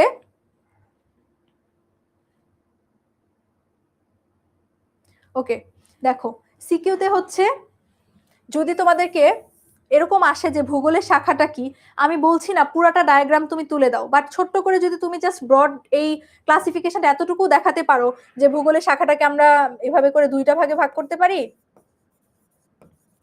ভূগোলের শাখা জাস্ট যদি তুমি এভাবেও বলে দাও যে এটাকে আমরা ব্রডলি দুইটা ভাগে ভাগ করতে পারি, কেমন এভাবে টেনে তুমি লিখে দিলে, একটা হচ্ছে তোমার মানব ভূগোল, আরেকটা হচ্ছে তোমার প্রাকৃতিক ভূগোল। একটা ডায়াগ্রাম কিন্তু হয়ে গেল, ছোট্ট একটা ডায়াগ্রাম তুমি তোমার মানে সিকিউতে তুমি অ্যাড করে দিলে দিতেই পারো। তো এরকম করে দিলে যেটা হবে যে ভালো মার্কস কিন্তু আসে, ডায়াগ্রাম অ্যাড করাটা অনেক ভালো, তোমার মার্কস তুলতে ইজি হয়। ওকে, আমরা তাহলে সামনের দিকে যাই। এবার দেখো প্রথমে আমরা প্রাকৃতিক ভূগোল কাকে বলে সেটা একটু দেখি। ভূগোলের যে শাখায় ভৌত পরিবেশ এবং এর মধ্যে কার্যরত বিভিন্ন প্রক্রিয়া অন্তর্ভুক্ত থাকে তাকে প্রাকৃতিক পরিবেশ বলা হয়। পৃথিবীর ভূমিরূপ, এর গঠন প্রক্রিয়া, বায়ুমণ্ডল অথবা বাড়িমণ্ডল, জলবায়ু ইত্যাদি প্রাকৃতিক ভূগোলের আলোচ্য বিষয়। প্রাকৃতিক ভূগোলের এই যে আলোচ্য বিষয়গুলো, এগুলো নিয়ে কিন্তু আমাদের আলাদা চ্যাপ্টার আছে, বাড়িমণ্ডল নিয়ে চ্যাপ্টার আছে, তারপর হচ্ছে বায়ুমণ্ডল নিয়েও আছে। তো দেখো আমাদের প্রাকৃতিক ভূগোলের পার্টগুলো কি বা আলোচ্য বিষয়টা আসলে কি, আমরা এখানে পৃথিবীর ভূমিরূপ সম্পর্কে জানতে পারবো। পৃথিবীর ভূমিরূপটা ওই যে অশ্বমণ্ডল, গুড়িমণ্ডল এগুলো এখানে চলে আসবে। তো ভূমিরূপ সম্পর্কে আমরা জানতে পারি, অথবা এর প্রক্রিয়াটা কিভাবে কাজ করে, বায়ুমণ্ডল, বাড়িমণ্ডল এগুলো নিয়ে আমরা জানতে পারি। এই সমস্ত জিনিসগুলো হচ্ছে প্রাকৃতিক ভূগোলের অংশ। ওকে ওকে, এবার আমরা সামনের দিকে যাই। এতক্ষণ যে আমরা ক্লাসিফিকেশন গুলো দেখলাম সেগুলোর আমরা অল্প অল্প করে কিছু ব্যাখ্যা দেখব। ওকে আপু, আমি ভিডিও করছি, বুঝিয়ে সরে দাঁড়াবেন। ওকে, আমি বুঝিনি আপু কি বলছো তুমি। সোহাগ আহমেদ কি বলেছো আমি বুঝতে পারছি না। আচ্ছা ওকে, আমরা হচ্ছে ভূমিরূপ বিদ্যাটা একটু ইয়ে করি। দেখো ভূমিরূপ বিদ্যায় কি হয় দেখো, একটি গ্রহের নগ্নিভবন এবং ক্ষয়ীভবন ভূমিরূপের পরিবর্তন সম্পর্কে এখানে আলোচনা করা হয়। ভূমিরূপ বিদ্যায় কি হয়, ভূমিরূপ বিদ্যায় ভূমি সম্পর্কিত যে আলোচনাগুলো হয়, যেমন হচ্ছে নগ্নিভবন কিভাবে হচ্ছে, ক্ষয়ীভবনে কি হয়, এগুলো নিয়ে আলোচনা করে হচ্ছে এই ভূমিরূপ বিদ্যা। ওকে, তোমরা হচ্ছে স্ক্রিনশট নিয়ে রাখতে পারো। এরপরে আমরা যেটা পড়বো সেটা হচ্ছে হ্যাঁ, এবার দেখো জলবায়ুবিদ্যা কাকে বলে। জলবায়ুবিদ্যা পৃথিবীর বায়ুমণ্ডলের দীর্ঘমেয়াদী আবহাওয়ার ধরন এবং এর পরিপ্রেক্ষিতে পৃথিবীর প্রভাব সম্পর্কে আলোচনা করে থাকে।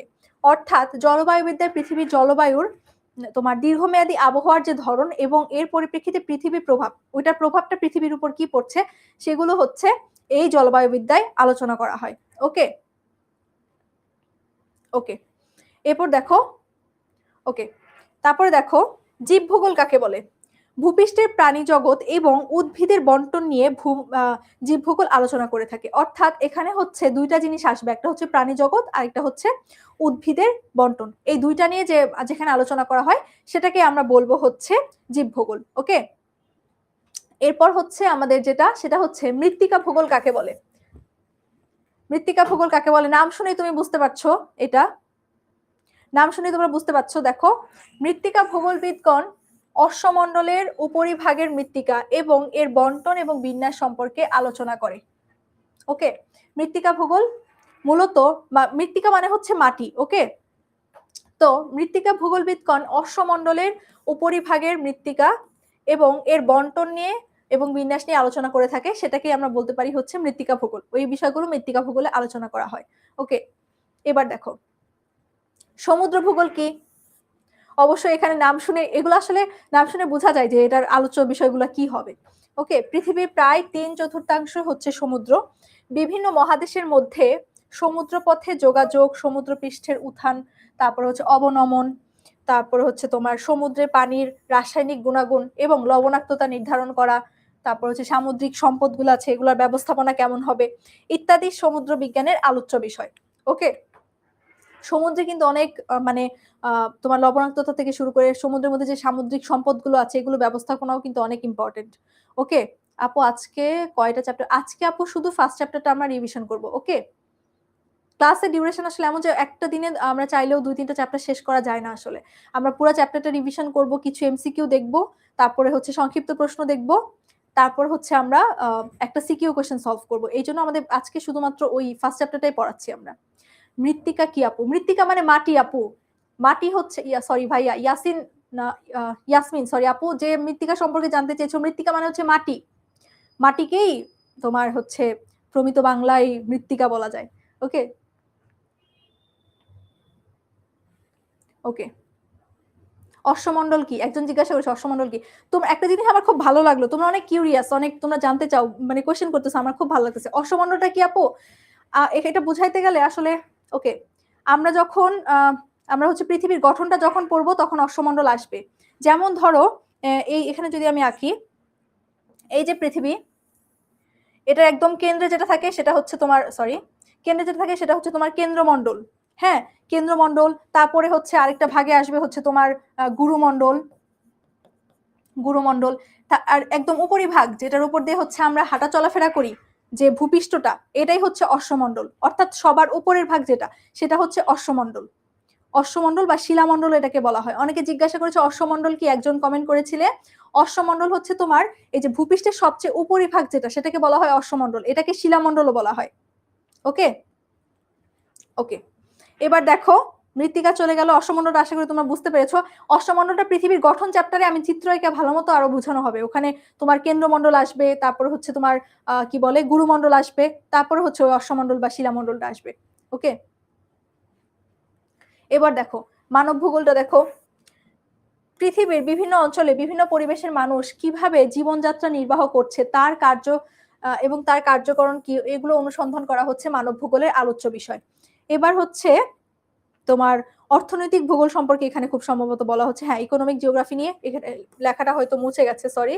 যাই হোক, প্রাকৃতিক এবং সামাজিক পরিবেশের সঙ্গে মানিয়ে নিয়ে পৃথিবীতে বেঁচে থাকা, এটা হবে, পৃথিবীতে বেঁচে থাকার জন্য মানুষ যে সকল অর্থনৈতিক কাজ করে তা অর্থনৈতিক ভূগোলের আলোচ্য বিষয়। এটা তোমরা একটু এটা চিন্তা করে নাও, এটা হচ্ছে অর্থনৈতিক ভূগোল ছিল। ওকে, দেখো, অর্থাৎ মানুষের যে অর্থনৈতিক কার্যকলাপ এগুলোও কিন্তু ভূগোলের আলোচনার বিষয়। ওকে, দেখো, তারপরে হচ্ছে যে সকল অর্থনৈতিক কাজ করে থাকে সেটা আমরা বললাম। এই সব কাজ হচ্ছে কৃষিকাজ হতে পারে, পশুপালন হতে পারে, বনজ সম্পদ হতে পারে, অথবা খনিজ সম্পদের ব্যবস্থাপনা বা সংগ্রহ, তারপর হচ্ছে ব্যবসা বাণিজ্য পরিচালনা করা, এই সমস্ত কিছুই হচ্ছে তোমার অর্থনীতি ভূগোলের অংশের মধ্যে চলে আসবে। ওকে, তারপরে দেখো, জনসংখ্যা ভূগোল কি? হ্যাঁ, আমি আসলে কমেন্ট, একজন জিজ্ঞাসা করেছে নগর ভূগোল কি আপু? আপু, নগর ভূগোল কি? নগর মানে, এটা আমি বলবো না, তুমি বলো তো নগর শব্দের অর্থ কি, আগে সেটা বলো। এটা কে? নগর ভূগোল, হ্যাঁ, সুচিতা সরকার। আপু একটু বলো তো নগর শব্দের অর্থ কি? সুচিতা আপু একটু বলো নগর শব্দের অর্থ কি? নগর শব্দের অর্থ কি? তাহলে তুমি নগর ভূগোল বুঝতে পারবে। আচ্ছা, পৌরনীতি পড়ি না আমরা? পৌরনীতি শব্দে তো নগর শব্দের অর্থ আছে। হ্যাঁ, কোশ্চেন করো আপু, তোমরা কোশ্চেন করছো, আমার ভালো লাগছে। তোমরা কোশ্চেন করো, আমি যেটা সামনে আসছে আমার চোখে পড়লে আমি কোশ্চেনের অ্যান্সার দিয়ে দিচ্ছি। ওকে, নগর ভূগোলটা একটু পরেই আসবে। নগর শব্দের অর্থ কি? পৌরনীতি নাই তোমাদের? তাহলে কেউ বলতে পারছো না কেন নগর শব্দের অর্থটা কি? একটু বলো, কেউ একজন কমেন্টে বলো নগর শব্দের অর্থ কি। যেখানে আমরা বাস করি, শহর বা নগর, এটা মানে পৌর শব্দের অর্থ কি? আমরা অনেকে, হ্যাঁ শহর, এই তো একজন ইরফা বলেছে নগর শব্দের অর্থ শহর। তাহলে নগর, নগর ভূগোল কি নিয়ে আলোচনা করবে? ইরফা একটু বলে দাও তো, নগর ভূগোল কি নিয়ে আলোচনা করবে? হ্যাঁ, এই তো লিখেছো শহর, নগর শব্দের অর্থ তো শহর। হ্যাঁ, হুম, লিখেছো। তাহলে নগর ভূগোল কি নিয়ে? সমুদ্র ভূগোল যদি সামুদ্রিক সম্পদ নিয়ে, সমুদ্রের লবণাক্ততার পরিমাণ কি, এগুলো নিয়ে যদি আলোচনা করে, নগর ভূগোল নগর নিয়ে আলোচনা করবে, নগর নিয়ে এটা আলোচ্য বিষয় হবে, তাই না? আসবে, একটু পরেই আসবে। ওকে, তুলি বানান ভুল করেছো, TULY, তুলি। একজন লিখেছো তুলি আপু, TULY, তুলি। ওকে, আচ্ছা, এরপর দেখো আঞ্চলিক ভূগোলটা আমরা একটু দেখি। রিজিওনাল জিওগ্রাফিটা আসলে কি? অঞ্চলভেদে পৃথিবীর ভূপ্রকৃতি, জলবায়ু, উদ্ভিদ এবং জীবজন্তু, মানুষ এবং মানুষের জীবন প্রণালীর মধ্যে বৈশিষ্ট্যের মানে বিশেষ বৈশিষ্ট্য দেখা যায় বা পার্থক্য আছে। তুমি বলো যে তোমরা হচ্ছে এই রিজিওনাল জিওগ্রাফিটা নিজেরাই বুঝতে পারবে অঞ্চলভেদে কি মানুষের জীবনযাত্রা একরকম হয়। মনে করো আমরা হচ্ছে এখন এখানে যারা আছি, তোমরা অনেকে হয়তো রাঙামাটি ঘুরতে গেছো, রাঙামাটির যে পরিবেশ, সেই পরিবেশের সাথে ঢাকার পরিবেশ কি মিলবে? ডিফারেন্স আছে না কিছু প্রত্যেকটা অঞ্চলের মধ্যে। তারপর হচ্ছে সিলেটে যেমন প্রচুর বৃষ্টিপাত হয়, সিলেটের সাথে কি তোমার রংপুরের পরিবেশ মিলবে? কিছুটা মিলবে। তারপরে হচ্ছে আমরা বোঝাতে চাচ্ছি যে পাহাড়ি অঞ্চলের একরকম পরিবেশ, সমতল ভূমির একরকম পরিবেশ, তাই না? এইরকম দেখো অঞ্চল ভেদে পৃথিবীর ভূপ্রকৃতির ক্ষেত্রেও কিন্তু পার্থক্য দেখা যায়। সেখানে মানুষের জীবনযাত্রা প্রণালীর মধ্যেও পার্থক্য দেখা যায়। পাহাড়ি অঞ্চলে মানুষগুলোর জীবনযাত্রা যেমন, সমতল ভূমির মানুষগুলোর জীবনযাত্রা কিন্তু তার থেকে একটু আলাদা। সবকিছুর মধ্যে একটা ডিফারেন্স আছে। তো এটাই বলা হচ্ছে যে অঞ্চল ভেদে পৃথিবীর ভূপ্রকৃতি এবং জলবায়ু, উদ্ভিদ, জীবজন্তু এবং মানুষ এবং মানুষের জীবনযাত্রার যে প্রণালী, জীবন ধারণের প্রণালী, এই সকল মধ্যে কিন্তু পার্থক্য বা বিশেষ বৈশিষ্ট্য আছে। এখন আঞ্চলিক বৈশিষ্ট্য অনুসারে পৃথিবীর বিভিন্ন অঞ্চলের ভৌগোলিক বিষয়বস্তুগুলো অনুশীলন করা এবং আঞ্চলিক ভূগোলের প্রধান বিষয়। অঞ্চল ভেদে যেহেতু পার্থক্য দেখা যায় মানুষের জীবনযাত্রার, এই জন্য এই অঞ্চল ভেদে কোন পরিবেশে কি হচ্ছে সেগুলো নিয়ে যে আলোচনা করা হচ্ছে সেটাকে আমরা রিজিওনাল জিওগ্রাফি বা সেটাকে আমরা বলছি আঞ্চলিক ভূগোল। ওকে, ক্লিয়ার এই পর্যন্ত সবার? ওকে, এরপর দেখো, তারপর দেখো রাজনৈতিক ভূগোল কি? এটা তোমরা নিজেরাই বলো। রাজনীতি তো তোমরা অনেক ভালো বুঝো, বুঝো না? আপু এসএস নিব, নিয়ে নাও। এসএস নিতে চাচ্ছ যে নিয়ে নাও। আগেটা দিব, আগের স্লাইডটা নিতে চাচ্ছ, এটা নিতে চাচ্ছ, নিয়ে নাও।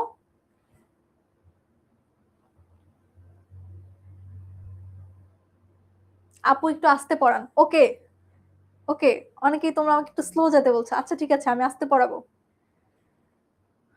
আপু তোমার নাম কি?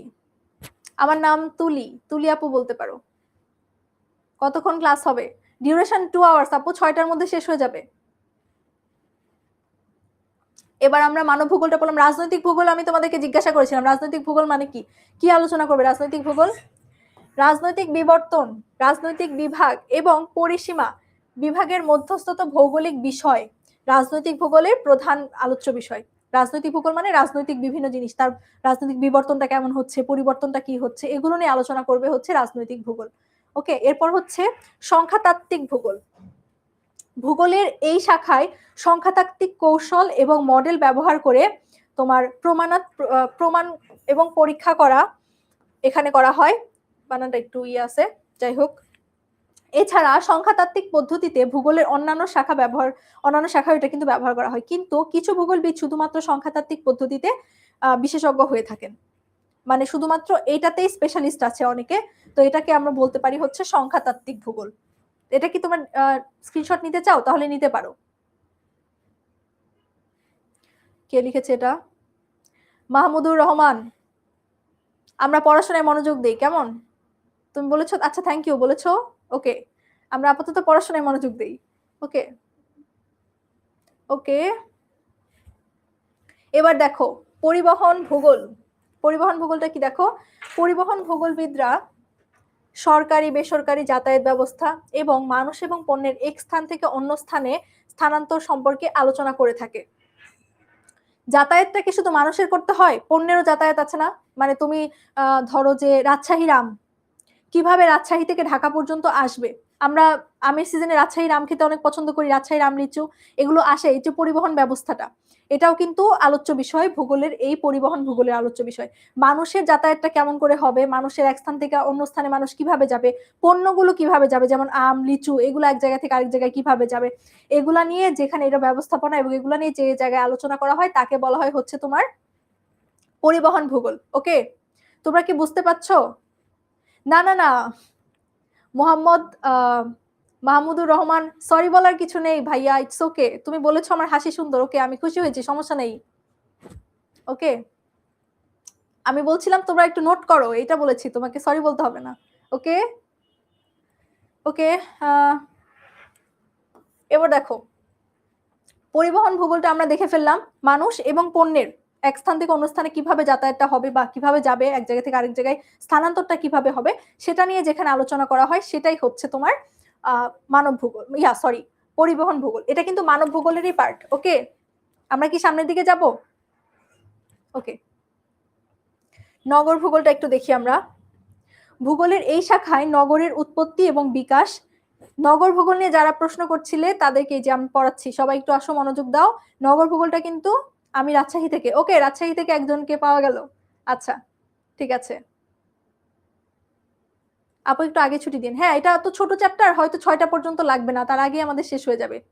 প্রশ্ন ছিল, একজন বলেছো প্রশ্ন করতে থাকো, আমি সামনে আসলে কমেন্টে করে দিচ্ছি, অ্যান্সার করে দিচ্ছি, সমস্যা নেই। দেখো নগর ভূগোলটা চলে এসেছে, অনেকে এটা নিয়ে জানতে চাচ্ছিলা। ভূগোলে যে শাখায় নগরের উৎপত্তি, বিকাশ, নগর এবং শহরের শ্রেণী বিভাগ, নগরের পরিবেশ, নগরের কেন্দ্রীয় এলাকা এবং নগরের বস্তি ইত্যাদি বিষয় নিয়ে চর্চা করা হয় বা আলোচনা করা হয় তাকেই নগর ভূগোল বলে। নগর মানে যদি শহর হয়, অর্থাৎ শহরের ব্যবস্থাপনা, শহরে তোমার বসবাসের জন্য বস্তি এলাকা কেমন সেটা ব্যবস্থাপনা, কেন্দ্রীয় এলাকাটা কিভাবে নগর পরিবেশের ক্ষেত্রে শ্রেণী বিভাগটা কিভাবে হচ্ছে, এগুলো নিয়ে যেখানে আলোচনা করা হয় সেটাই হচ্ছে তোমার নগর ভূগোলের অন্তর্ভুক্ত। ওকে, জয়িতা বিশ্বাস, আমি রাজশাহী থেকে। ওকে জয়িতা, আচ্ছা রাজশাহী থেকে, খুবই ভালো। ওকে, এবার হচ্ছে আমরা চলে যাই দুর্যোগ ব্যবস্থাপনা, ডিজাস্টার ম্যানেজমেন্ট। তোমরা কি জানো ঢাকা ইউনিভার্সিটিতে শুধু এটার উপর একটা ডিপার্টমেন্ট আছে, disaster management and vulnerable studies. এটা শুধুমাত্র ডিজাস্টার ম্যানেজমেন্টের উপর একটা ডিপার্টমেন্ট আছে, অনেকেই পড়ে এটা। বি ইউনিটে পরীক্ষা দিয়ে তোমাদের অনেকেই এখানে চাইলে পড়তে পারো তোমরা, কিন্তু বি ইউনিটের এই সাবজেক্টটা হচ্ছে বি ইউনিটের সাবজেক্ট। ওকে ওকে, তারপর হচ্ছে দুর্যোগের ক্ষয়ক্ষতি, পরিমাণ হ্রাস, দুর্যোগ থেকে পরিবেশ এবং সমুদ্রকে রক্ষার কৌশল ইত্যাদি নিয়ে যেখানে আলোচনা করা হয় সেটাই হচ্ছে তোমার মানব ভূগোল, কি বলে, দুর্যোগ ব্যবস্থাপনা বা ডিজাস্টার ম্যানেজমেন্টের মধ্যে এটাই করা হবে। তুলি আপু আমি মরে গেলাম, উত্তর দেন না কেন? আচ্ছা মারা যাওয়া যাবে না, কে এটা? আফরোজা সারা কমেন্ট করেছো। ও, ভূগোলের শাখা মুখস্থ করতে হবে? মুখস্থ ওভাবে করে করতে হবে না আপু, ব্রডলি যে দুইটা শাখা মানব ভূগোল এটা তুমি মনে রাখতে পারো। আর হচ্ছে এগুলো তোমার চলে আসতে পারে ডেফিনেশন হিসেবে, যে দুর্যোগ ব্যবস্থাপনা কাকে বলে, ইয়ে কাকে বলে। আচ্ছা নামাজের ব্রেকের কথা বলা হচ্ছে, ওকে। দুর্যোগ ব্যবস্থাপনা এরকম করে সবগুলো তোমার মুখস্থ করা লাগবে না, বাট প্রত্যেকটা আসলে কি বোঝাচ্ছে সেটা হচ্ছে তোমাদেরকে একটু মনে রাখতে হবে। আচ্ছা তাহলে অনেকে তোমরা নামাজের ব্রেক চাচ্ছ, 10 মিনিট পরে আমরা হচ্ছে আবার আসবো, ওকে। নামাজের ব্রেক দেওয়া হলো 10 মিনিট।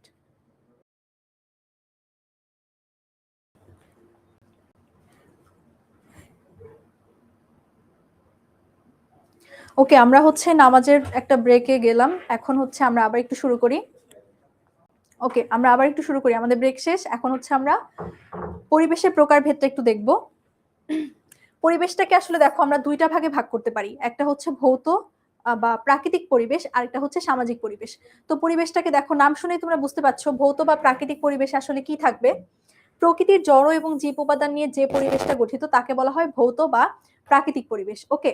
আর হচ্ছে পরিবেশ থেকে যে, যেমন ধরো প্রাকৃতিক পরিবেশের মধ্যে কি কি থাকবে, মাটি, পানি, বায়ু, পাহাড়, পর্বত, নদী, তারপর হচ্ছে সাগর, মহাসাগর, গাছপালা, অর্থাৎ মানুষ, কীটপতঙ্গ এবং অন্যান্য ক্ষুদ্র প্রাণী, মানে হচ্ছে অর্থাৎ প্রাকৃতিক পরিবেশের সমস্ত উপাদানগুলোকেই এখানে থাকবে সেটা বলা হচ্ছে। তারপর হচ্ছে মানুষের তৈরি পরিবেশ হচ্ছে সামাজিক পরিবেশ। যেহেতু পরিবেশটাকে আমরা দুই ভাগে ভাগ করছি, একটা হচ্ছে প্রাকৃতিক পরিবেশ বা ভৌত পরিবেশ, আর একটা হচ্ছে সামাজিক পরিবেশ। দেখো সামাজিক পরিবেশটা কোনটা, মানুষের তৈরি পরিবেশটাই হচ্ছে সামাজিক পরিবেশ। মানুষের আচার আচরণ, তারপর হচ্ছে তোমার উৎসব অনুষ্ঠান, রীতিনীতি, শিক্ষা, মূল্যবোধ, অর্থনীতি, তারপর রাজনীতি ইত্যাদি নিয়ে যে পরিবেশ গড়ে ওঠে তাই হচ্ছে তোমার সামাজিক পরিবেশ, ওকে। তারপরে দেখো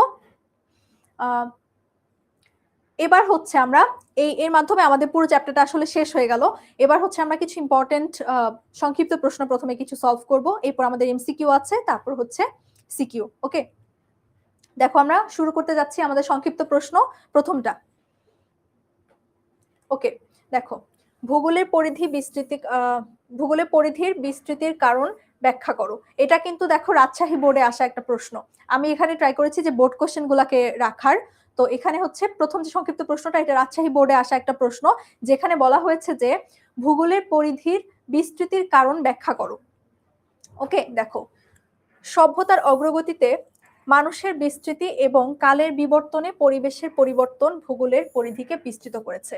অর্থাৎ দেখো আস্তে আস্তে যখন সভ্যতার বিবর্তন ঘটে, সভ্যতার অগ্রগতির সাথে সাথে মানুষের বিস্তৃতি ঘটে, কালের বিবর্তনে দেখা যায় যে পরিবেশেরও যেমন পরিবর্তন হয়, তো এই জন্য ভূগোলের পরিধিটাও কিন্তু বিস্তৃত হতে থাকে। যেহেতু পরিবেশটাও বিবর্তিত হচ্ছে, এই কারণে আমাদের ভূগোলের পরিধিটাও কিন্তু বিস্তৃত হতে থাকে। মানুষের কর্মকাণ্ডের ফলে পৃথিবীর প্রাকৃতিক পরিবেশ নানা প্রভাব পড়ছে। আমাদের যে কর্মকাণ্ড, আমরা এই যে গাছপালা কেটে ফেলছি, এর মাধ্যমে কি হচ্ছে, আমাদের ভূতাপের আমাদের পৃথিবী পৃষ্ঠে তাপমাত্রা বৃদ্ধি পাচ্ছে। তো এরকম আমাদের বিভিন্ন কার্যকলাপ কিন্তু পরিবেশের উপর হয়তোবা বেশিরভাগ ক্ষেত্রে কিন্তু বিরূপ একটা প্রভাব ফেলে। তো বলা হচ্ছে যে বিজ্ঞান এবং প্রযুক্তির বিকাশ, নতুন নতুন আবিষ্কার করা, উদ্ভাবন, চিন্তা, তারপর হচ্ছে ধারণার বিকাশ এবং সামাজিক মূল্যবোধের পরিবর্তন ভূগোলের পরিধিটাকে বিস্তৃত করতে অবদান রেখেছে। তার মানে এগুলো হচ্ছে ভূগোলের পরিধি বিস্তৃতির অন্যতম কারণ। এটাই ছিল আমাদের এটা, ওকে। ওকে, ইম্পর্টেন্ট গুলো আমি বলে দিব কোনটা বেশি ইম্পর্টেন্ট। এগুলো আসলে বোর্ড কোশ্চেনে আসা, তো এগুলো সবই ইম্পর্টেন্ট। মানে যেগুলো আমি এখানে হচ্ছে স্লাইডের মধ্যে রাখা হয়েছে বোর্ড কোশ্চেন গুলো, আমি বলেছি বোর্ড কোশ্চেন গুলো রাখতে, যেটা রাজশাহী বোর্ডে, এটা এগুলো ইম্পর্টেন্ট, এগুলো কিন্তু বোর্ডে চলে আসতে পারে, ওকে। এবার আমরা সেকেন্ড কোশ্চেনে চলে যাই, সেটা হচ্ছে পশুপালন ভূগোলের কোন শাখার অন্তর্ভুক্ত। এটা হচ্ছে ঢাকা বোর্ড 21 সালে আসা একটা প্রশ্ন। একজন আপু আমাকে কমেন্ট করেছিল যে আপু ভূগোলের শাখাগুলো কি আসলে সবগুলো আমাকে মুখস্থ করতে হবে। সবগুলো মুখস্থ না করলেও অ্যাটলিস্ট ওই শাখাটা সম্পর্কে তোমার ধারণা রাখতে হবে যে কোন শাখার আলোচ্য বিষয়টা আসলে কি, ওই শাখাটা কি নিয়ে কাজ করে। এতটুকু যদি তুমি বুঝো অ্যাটলিস্ট এই টাইপের কোশ্চেনগুলো তুমি ধরতে পারবা। যে হচ্ছে যেমন এখানে দেখো প্রশ্নটা হচ্ছে পশুপালন ভূগোলের কোন শাখার অন্তর্ভুক্ত। যদি আমি ভূগোলের শাখাগুলো প্রত্যেকটা সম্পর্কে আমার মানে কনসেপ্টটা ক্লিয়ার থাকে, কোথায় কি নিয়ে আলোচনা করা হয় সেটা যদি আমি জানি, তাহলে কিন্তু এই টাইপের কোয়েশ্চেনগুলো অ্যান্সার করা আমার জন্য অনেক ইজি হয়ে যাবে। তো কোয়েশ্চেন শাখা থেকে মূলত এই টাইপেরই আসে। তো যারা হচ্ছে একটু কনফিউজ তারা কিন্তু দেখে নিতে পারো যে এই টাইপের কোয়েশ্চেন হচ্ছে ভূগোলের শাখা থেকে আসে। তোমাকে একদম চোখ বন্ধ করে সবগুলো শাখা মুখস্থ করতে হবে না, রাদার তোমাকে যেটা করতে হবে সেটা হচ্ছে কোন শাখার বিষয়বস্তুটা কি, আলোচ্য বিষয়টা কি, সেগুলো হচ্ছে মনে রাখা, ওকে। দেখো তাহলে পশুপালন ভূগোলের মানব ভূগোল শাখার অর্থনৈতিক কর্মকাণ্ডের অন্তর্ভুক্ত। আমরা একটা ক্লাসিফিকেশন পড়লাম না যে অর্থনৈতিক ভূগোল ছিল একটা, অর্থনৈতিক ভূগোলের মধ্যে আমরা দেখলাম যে কৃষিকাজ ছিল, সেখানে হচ্ছে এরকম পশুপালন ছিল। তার মানে এটাকে আমরা ফেলতে পারি কোন শ্রেণী বিভাগে? এটাকে আমরা ফেলতে পারি হচ্ছে মানব ভূগোলের অন্তর্ভুক্ত অর্থনৈতিক ভূগোলের ক্লাসিফিকেশনের মধ্যে এটা পড়বে। পশুপালনটা তার মানে অর্থনৈতিক ভূগোলের একটা অংশ।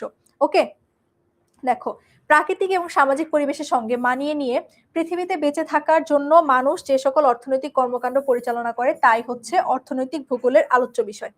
এই সকল কাজ হচ্ছে কৃষিকাজ হতে পারে, পশুপালন হতে পারে, বনজ এবং খনিজ সম্পদ সংগ্রহ করা, ব্যবসা বাণিজ্য পরিচালনা করা, এই সবকিছুই হচ্ছে আমাদের অর্থনৈতিক ভূগোলের অংশ। ওকে, আচ্ছা, অর্থনৈতিক ভূগোলের এটাই অংশ, এই জন্য আমরা পশুপালনটাকে অর্থনৈতিক ভূগোলের মধ্যে ফেলছি। তোমরা যদি কেউ স্ক্রিনশট নিতে চাও তোমরা কিন্তু স্ক্রিনশট নিয়ে নিতে পারো। আর এই প্রশ্নগুলো আসলে খুব ইম্পর্টেন্ট। একটা অনেকে বলেছো যে আপু ইম্পর্টেন্ট কোনটা এটা একটু আইডেন্টিফাই করে দিতে বা পড়ানোর সময় বলে দিতে। সংক্ষিপ্ত প্রশ্ন এখানে সবগুলো বোর্ড কোশ্চেনই রাখা হয়েছে, এগুলো সংক্ষিপ্তর ক্ষেত্রে অ্যাটলিস্ট সবগুলা ইম্পর্টেন্ট। ওকে, এগুলা থেকে বাদ দেওয়ার কোনো অপশন নাই, এগুলাই বোর্ডে ঘুরে ফিরে এগুলাই আসে, তোমাদের ক্ষেত্রেও কিন্তু চলে আসতে পারে বোর্ড কোশ্চেনে। আমরা নেক্সট, এটা হয়ে গেলে সবাইকে এটা বুঝতে পারছো সবাই? তুলি আপু কাইফ ভাইয়াকে চেনেন? হ্যাঁ, কাইফ ভাইয়াকে আমি চিনি। ওকে, এটা কি তোমরা বুঝতে পেরেছো যে পশুপালন কেন অর্থনৈতিক ভূগোলের অন্তর্ভুক্ত হলো? কাইফ আসলে আমার ব্যাচমেট, মানে আমরা সেম ইউনিভার্সিটিতে না, বাট হচ্ছে ও 21-22 সেশনের, আমিও 21-22 সেশনের। কাইফ আমার ফ্রেন্ড বলা যায়। ওকে, সাউন্ডে কি কোনো প্রবলেম হচ্ছে? একটু আমাকে জানাও। একজন বলতেছে যে সাউন্ড একটু মনে হয় প্রবলেম হচ্ছে, বাকিরা একটু জানাও সাউন্ড কি তোমরা শুনতে পাচ্ছ? একটু জানাও। ওকে, আমরা তাহলে নেক্সট কোশ্চেনে চলে যাচ্ছি। সাউন্ডে কোনো প্রবলেম হচ্ছে কিনা একটু জানাও আমাকে, শুনতে পাচ্ছ কিনা সেটা বলো। যদি ওকে থাকে তাহলে একটু লিখে দাও, আমি তাহলে পরের প্রশ্নটাতে যাব। ইয়েস, আচ্ছা ঠিক আছে। ওকে, আমরা হচ্ছে নেক্সট কোশ্চেনে চলে যাই। পরিবহন ভূগোল বলতে কি বোঝায়? এটাও কিন্তু ঢাকা বোর্ড 2023 সালে আসা একটা প্রশ্ন, যে পরিবহন ভূগোল বলতে আসলে কি বোঝায়। মানব ভূগোলের অন্যতম একটি শাখা হচ্ছে পরিবহন ভূগোল। তো সরকারি বেসরকারি যাতায়াত ব্যবস্থা, তারপর হচ্ছে মানুষ এবং পণ্যের এক স্থান থেকে অন্য স্থানে স্থানান্তর সম্পর্কে ভূগোলের যে শাখায় আলোচনা করা হয় তাকেই বলা হয় হচ্ছে পরিবহন ভূগোল। ওকে, পরিবহন ভূগোলের এক্সাম্পল দিতে গিয়ে কিন্তু আমরা হচ্ছে আমরা ওই রাজশাহীর আমের একটা এক্সাম্পল দিয়েছিলাম, যে শুধু যে মানুষ এক জায়গা থেকে আরেক জায়গায় মানে চলাচল করে এমন না, অনেক সময় হতে পারে যে ব্যবসা বাণিজ্যের কারণে বা অন্য কোনো কারণে পণ্যও কিন্তু এক জায়গা থেকে আরেক জায়গায় স্থানান্তর করার দরকার হয়। তো এই যে পণ্যগুলো কিভাবে এক জায়গা থেকে আরেক জায়গায় যাবে, সরকারি বেসরকারি যাতায়াতের ব্যবস্থাটা আসলে কি হবে, এই সমস্ত বিষয় নিয়ে যে শাখায় আলোচনা করা হয় সেটাকে আমরা বলছি হচ্ছে পরিবহন ভূগোল।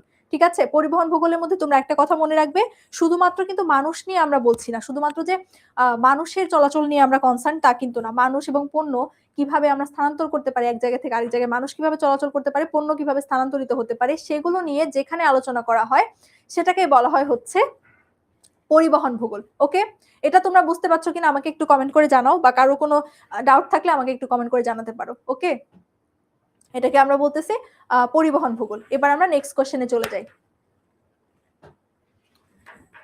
ওকে,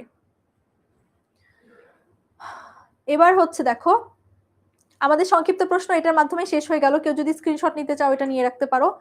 আমাদের এটা হচ্ছে সংক্ষিপ্ত প্রশ্ন এখানেই শেষ। আমরা হচ্ছে শুধুমাত্র বোর্ডের কিছু ইম্পর্টেন্ট শর্ট কোশ্চেন আমরা হচ্ছে আলোচনা করলাম।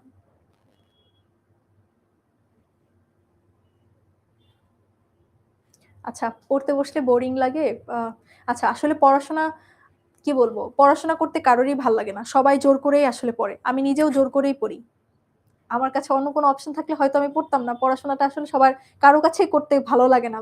এটা বোরিং একটা জিনিসই, বাট হচ্ছে এটা জোর করেই পড়তে হয়। আমি নিজেও জোর করেই পড়ি। এটা বলা ঠিক হচ্ছে কিনা জানি না, বাট পড়তে হবে। তোমাদের একটা ভালো রেজাল্ট করতে গেলে তো পড়তে হবে, তাই না? বোরিং মনে হলেও মানে করা যাবে না, টেবিলে জোর করে নিজেকে বসাতে হবে। ওকে, এবার আমরা চলে যাই। সৃজনশীল লেখার নিয়মটা আমি বলে দিব। আমি ক্লাসের শুরুতে বলেছিলাম তোমরা কিভাবে ভালো করতে পারো, সিকিউ কিভাবে ভালো মতো লিখলে 10 এ 10 পাওয়া যায় বা 9.5 9 পাওয়া যায়, ওইটা আমি বলে দিব ক্লাস শেষে। আমি একটু শেষ করি, আমাকে পুরো চ্যাপ্টারটা শেষ করতে হবে। ওকে, এটা শেষ করে আমি সিকিউ লেখার ইয়েটা বলে দিব তোমাদেরকে, যাতে তোমরা ভালো মার্কস তুলতে পারো সিকিউতে। ওকে, আমরা হচ্ছে সামনে চলে যাই। এবার হচ্ছে আমরা কয়েকটা, এতক্ষণ পর্যন্ত আমি তোমাদেরকে পুরো চ্যাপ্টারটা রিভিশন করালাম। এবার আমি আশা করতে পারি যে এই এমসিকিউ কোশ্চেনগুলো তোমরা সবাই ধরতে পারবা, সবাই সঠিক উত্তরটা দিতে পারবা। ওকে, থ্যাংক ইউ ইরফা। ইরফা বলেছে অনেক ভালো বোঝাও, থ্যাংক ইউ। আজকের ক্লাসে তেমন বোঝানোর মতো কিছু ছিল না, আমরা পরবর্তীতে যে চ্যাপ্টারগুলো পড়াবো ইনশাল্লাহ ওগুলাতে আরো ভালো কিছু পাবা তোমরা ইনশাল্লাহ, তোমরা যদি ক্লাসে জয়েন করো। ওকে, থ্যাংক ইউ যারা বলছো যে আপু অনেক ভালো পড়াও, থ্যাংক ইউ। ওকে, আমরা এমসিকিউটা আমি আশা করবো এগুলো তোমরা এখন পারবা, যেহেতু আমরা পড়ে আসছি পুরো চ্যাপ্টারটা। ওকে, এখন একটু বলো তো যে জিওগ্রাফি শব্দটা প্রথম কে ব্যবহার করেন? কে ব্যবহার করেন? একদম প্রথম স্লাইডে আমরা কিন্তু এটা পড়ে আসছি। আমি তোমাদেরকে 30 সেকেন্ডস টাইম দিলাম, তোমরা একটু বলো তো কিভাবে কে হবে। কে সর্বপ্রথম এটি ব্যবহার করেন? ডাডলি ব্যবহার করেন, ম্যাকনি ব্যবহার করেন, হার্টসন নাকি ইরাটোস্থেনিস? বলো তো কোনটা হবে অপশন? হ্যাঁ এই তো সিয়াম বলেছো এ হবে, সালেহিন বলেছো হ্যাঁ সবাই পাচ্ছ, ভেরি গুড। এটা অ্যান্সার, সঠিক অ্যান্সার হচ্ছে ইরাটোস্থেনিস। যারা বলেছো ভেরি গুড। ওকে, এবার আমরা নেক্সট কোশ্চেনে চলে যাই। ইরাটোস্থেনিস কোন দেশের ভূগোলবিদ ছিলেন? আমি পড়ানোর সময় বলেছিলাম যে কোন দেশের ভূগোলবিদ ছিলেন, এটাও কিন্তু এমসিকিউতে আসে। সবাই বলো, এটার একটু সবাই অ্যান্সার করো। কোন দেশের? উনি কি আসলে ইরানের ছিল, স্পেন নাকি যুক্তরাষ্ট্র নাকি গ্রিসের ছিল? প্রথমেই কিন্তু আমাদের ওই লাইনের মধ্যে বলা ছিল যে হচ্ছে উনি একজন গ্রিস ভূগোলবিদ ছিলেন। যারা বলেছে এ হবে, এটা তো হলো না, ইরানের উনি ছিলেন না। ওকে, সেকেন্ডটাতে ইরানের হবে না, সেকেন্ডটাতে হবে হচ্ছে গ্রিস। উনি হচ্ছে গ্রিসের ভূগোলবিদ ছিলেন, যিনি সর্বপ্রথম জিওগ্রাফি শব্দটা ব্যবহার করেন। সে হচ্ছে গ্রিসের একজন ভূগোলবিদ ছিলেন। ওকে, এই যে তোমার ইরাটোস্থেনিস, তিনি হচ্ছে গ্রিসের নাগরিক ছিলেন। ওকে, আমরা এখন নেক্সট কোশ্চেনে চলে যাই। ওকে, পৃথিবী পৃষ্ঠে পরিবর্তনশীল বৈশিষ্ট্যের যথাযথ যুক্তিসঙ্গত এবং সুবিন্যস্ত বিবরণের সঙ্গে সংশ্লিষ্ট বিষয় হচ্ছে ভূগোল। এই সংজ্ঞায়নটি কে করেছেন? আমি যখন ডেফিনেশন পড়ালাম, যখন আমি সবগুলো সংজ্ঞায়ন পড়েছিলাম যে ভূগোলবিদদের, আমি বলে দিয়েছিলাম কার সংজ্ঞায়নগুলো ইম্পর্টেন্ট। সেখান থেকে তোমাদের মনে আছে কিনা একটু বলো দেখি, এটা কার ডেফিনেশন ছিল? এই ডেফিনেশনটা কে দিয়েছিল? একটু টাফ টাইপের ডেফিনেশন আমি বলেছিলাম, এটা কে দিয়েছিল একটু আমাকে কমেন্ট করে জানাও। এটা এই ডেফিনেশনটা কে দিয়েছে যে পৃথিবী পৃষ্ঠের পরিবর্তনশীল ভূপৃষ্ঠের বৈশিষ্ট্যের যথাযথ যুক্তিসঙ্গত এবং সুবিন্যস্ত বিবরণের সঙ্গে সংশ্লিষ্ট বিষয় হচ্ছে ভূগোল। এই সংজ্ঞায়নটা কে করেছে? এটা হচ্ছে তোমার অধ্যাপক ডাডলি স্ট্যাম্পের, এটি সংজ্ঞান করেছে। এটা আসলে ডাডলি স্ট্যাম্প হবে, খুব সম্ভবত এটা রিচার্ড হার্টসন হবে। ওকে, এখানে মনে হয় এটা একটু ভুল দেয়া আছে, আমরা দেখব। এবার হচ্ছে দেখো, পৃথিবী এবং এর আদিবাসীদের বর্ণনাটাই হচ্ছে ভূগোল। এই সংজ্ঞানটি কে পড়েছে? এটা হচ্ছে ডাডলি বলেছে। ওকে, এইটার অ্যান্সারটা হবে হচ্ছে অধ্যাপক ডাডলি। ওকে, ডেফিনেশন গুলো আচ্ছা আমরা একটুখানি আমরা দেখে আসি যে ওইটার ডেফিনেশনটা আসলে কার ছিল। খুব সম্ভবত ওটা হার্টসনের ছিল, আমি যতটুকু জানি ওটা হার্টসনেরই ডেফিনেশন ছিল। ওকে, আমরা একটুখানি যাই। এই যে গুরুত্বপূর্ণ কিছু সংজ্ঞার মধ্যে আমরা এখানে পড়েছিলাম, এই যে দেখো, ঠিক আছে, এটা হবে ডাডলি, যিনি যেটা বলেছে পৃথিবী এবং তার আদিবাসীদের বর্ণনাই হচ্ছে ভূগোল, এটা হচ্ছে ডাডলি। আর সুবিন্যস্ত করে বিশ্লেষণ করা ওইটা হবে হচ্ছে হার্টসন। এই যে দেখো আমরা একটু যাই, এই যে দেখেছো যে পৃথিবী পৃষ্ঠে পরিবর্তনশীল বৈশিষ্ট্যের যথাযথ যুক্তিসঙ্গত এবং সুবিন্যস্ত বিবরণের সঙ্গে সংশ্লিষ্ট বিষয় হচ্ছে ভূগোল। এটা কে বলেছে? এটা হার্টসনের ডেফিনেশন। ওইখানে অ্যান্সারটা একটু ভুল দেওয়া আছে। ওকে, আমরা চলে যাই। তোমরা কিন্তু মনে রাখবে যে হার্টসনের সংজ্ঞাটা কিন্তু অনেক ইম্পর্টেন্ট। আমি হচ্ছে ডেফিনেশন পড়ানোর সময়ও তোমাদেরকে বলে দিয়েছিলাম যে ওইটা খুব ইম্পর্টেন্ট। আমরা এবার চলে যাই, আমরা কিছু এমসিকিউ সলভ করছি। এই যে এটাতে হচ্ছে অ্যান্সারটা তোমরা একটু লিখে নাও। এটাতে হচ্ছে সঠিক উত্তরটা এটা হবে না, এটা সঠিক উত্তরটা হবে হচ্ছে রিচার্ড হার্টসন। ওকে, এই ডেফিনেশনটা কে দিয়েছে? Richard Hartson. এটা একটু অ্যান্সারটা হচ্ছে ইয়ে দেওয়া আছে, তোমরা একটু বুঝে নিও। এটার অ্যান্সারটা এটা হবে, এটা হবে না। ওকে, এবার হচ্ছে দেখো, কোন ভূগোলবিদ পৃথিবী এবং এর আদিবাসীদের বর্ণনায় বলেছেন ভূগোল? এভাবে করে ডেফিনেশনটা করেছেন হচ্ছে অধ্যাপক ডাডলি। অধ্যাপক ডাডলি স্ট্যাম্প হচ্ছে এই ডেফিনেশনটা করেছেন। এবার দেখো, যুক্তরাষ্ট্রের ওয়াশিংটন ডিসির বিজ্ঞান একাডেমি কত সালে ভূগোলের সংজ্ঞা প্রদান করেছেন? এটাও আমি পড়ানোর সময় ছিল, এটা বলো দেখি কেউ কেউ মনে আছে কিনা কারোর, কত সালে ছিল এটা? ওয়াশিংটন ডিসি যে বিজ্ঞান একাডেমি ছিল, সেখান থেকে ভূগোলে যে ডেফিনেশনটা করা হয় সেটা কিন্তু 1965 এ ছিল। ওকে, নাফিস জাহান নাম বলে দিলাম। ওকে, এভাবে করে বলো না, এভাবে করে বলা তো ঠিক না। নাফিস জাহান, আমি ভয় পেয়েছি তোমার কমেন্ট দেখে। ওকে, ভয় দেখানো তো ঠিক না। ওকে, দেখো যুক্তরাষ্ট্রের ওয়াশিংটন ডিসির বিজ্ঞান একাডেমি কত সালে ভূগোল, আমরা মজা অনেক হয়েছে, এবার একটু পড়াশোনায় আসো। ওকে, আমরা কিছু এমসিকিউ সলভ করতেছি, এগুলো কিন্তু তোমাদের জন্য অনেক ইম্পর্টেন্ট। ওকে, দেখো বিজ্ঞান একাডেমি থেকে মূলত 1965 এ হচ্ছে এটা করা হয়। যে ডেফিনেশনটা দেওয়া হয় সেটা ছিল 1965 সালে। 1965 সালে হচ্ছে এই ডেফিনেশনটা দেওয়া হয়। ওকে, এবার দেখো ভূগোল হচ্ছে পৃথিবীর বিজ্ঞান, উক্তিটি কার? আমি পড়ানোর সময় বলেছিলাম কার্ল রিটারের ডেফিনেশনটা অনেক ইম্পর্টেন্ট। হ্যাঁ, অনেকে কমেন্ট করেছো 1965, ভেরি গুড। এবার দেখো এটা নেক্সট কোশ্চেনটা একটু দেখো, যে পৃথিবীর বিজ্ঞান, ভূগোলকে পৃথিবীর বিজ্ঞান কে বলেছেন? ভূগোলকে পৃথিবীর বিজ্ঞান কে বলেছেন সেটা একটু তোমরা অ্যান্সার করার ট্রাই করো। ভূগোলকে পৃথিবীর বিজ্ঞান বলেছেন, আমি পড়ানোর সময় বলে দিয়েছিলাম যে কার্ল রিটারের ডেফিনেশনটা অনেক ইম্পর্টেন্ট। কার্ল রিটারের ডেফিনেশনটা আমাদেরকে মনে রাখতে হবে। এটার অ্যান্সারটা হবে হচ্ছে কার্ল রিটার। উনি জিওগ্রাফিকে বলেছেন পৃথিবীর বিজ্ঞান। এটা কিন্তু শুধুমাত্র যে তোমার জ্ঞানমূলক প্রশ্নে আসবে এমন না, এটা কিন্তু তোমার এমসিকিউতেও চলে আসতে পারে। সো তোমরা একটু খেয়াল করবে, এটা মনে রাখবে যে জিওগ্রাফিকে উনি পৃথিবীর বিজ্ঞান বলেছেন। কে বলেছেন? এটা হচ্ছে অধ্যাপক কার্ল রিটার। ওকে ওকে, এবার আমরা চলে যাই, পরিবেশের উপাদান কয়টি? তোমরা একটু অ্যান্সার করার ট্রাই করো, পরিবেশের উপাদান কয়টি? আচ্ছা, এটা আসলে সবাই জানো, পরিবেশের উপাদান হচ্ছে 2টি। এটা চলে গেল, সহজ একটা প্রশ্ন। তারপর বলা হচ্ছে লবণাক্ততা নির্ধারণ ভূগোলের কোন শাখার আলোচ্য বিষয়? লবণাক্ততা কোথায় থাকে বলো তো? সমুদ্রের পানি লবণাক্ত, তাহলে লবণাক্ততা নির্ধারণ, সামুদ্রিক সম্পদের ব্যবস্থাপনা, এগুলো হচ্ছে কোন কোন ইয়ের আলোচ্য বিষয় ছিল? কোন ভূগোলের আন্ডারে ছিল এগুলো? একটু বলো দেখি। এটা ছিল হচ্ছে তোমার সমুদ্র ভূগোলের, মানে সমুদ্রবিদ্যা যে ভূগোলটা আলোচনা করা হচ্ছে সেইটার আন্ডারে ছিল হচ্ছে তোমার এই লবণাক্ততা নির্ধারণ। সমুদ্রের পানিতে লবণাক্ততার পরিমাণ কতটুকু, এগুলো নিয়ে যেটাতে আলোচনা করা ছিল সেটা ছিল হচ্ছে তোমার সমুদ্রবিদ্যা ভূগোলের ওই পার্টটা ছিল। ওকে, এটার আন্ডারে ছিল। সবাই একটু কমেন্ট করে জানাও বুঝতে পারছো কিনা সবাই। এরপর হচ্ছে তোমার ক্ষয়ীভবনে ভূমিরূপের পরিবর্তন সম্পর্কে প্রাকৃতিক ভূগোলের কোন শাখায় আলোচনা করা হয়? বলো, এটা তো মৃত্তিকা ভূগোল, বুঝতেই পারছো। ক্ষয়ীভবন কোথায় হয়? মৃত্তিকারই তো হয়, তাই না? ক্ষয়ীভবন, অগ্নিভবন, এগুলো আমাদের আলাদা চ্যাপ্টার আছে, ইন্টারমিডিয়েটে আলাদা চ্যাপ্টার আছে, তোমাদেরও থাকার কথা। হ্যাঁ, তোমাদেরও।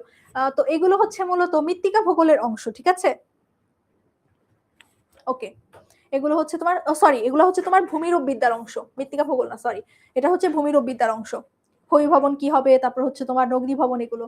এবার দেখো জিওগ্রাফি শব্দটির অর্থ পৃথিবীর বর্ণনা, কোন ভূগোলবিদ প্রথম এটি ব্যবহার করেছেন? এটা কিন্তু এর আগেও একটা প্রশ্নের মধ্যে ছিল।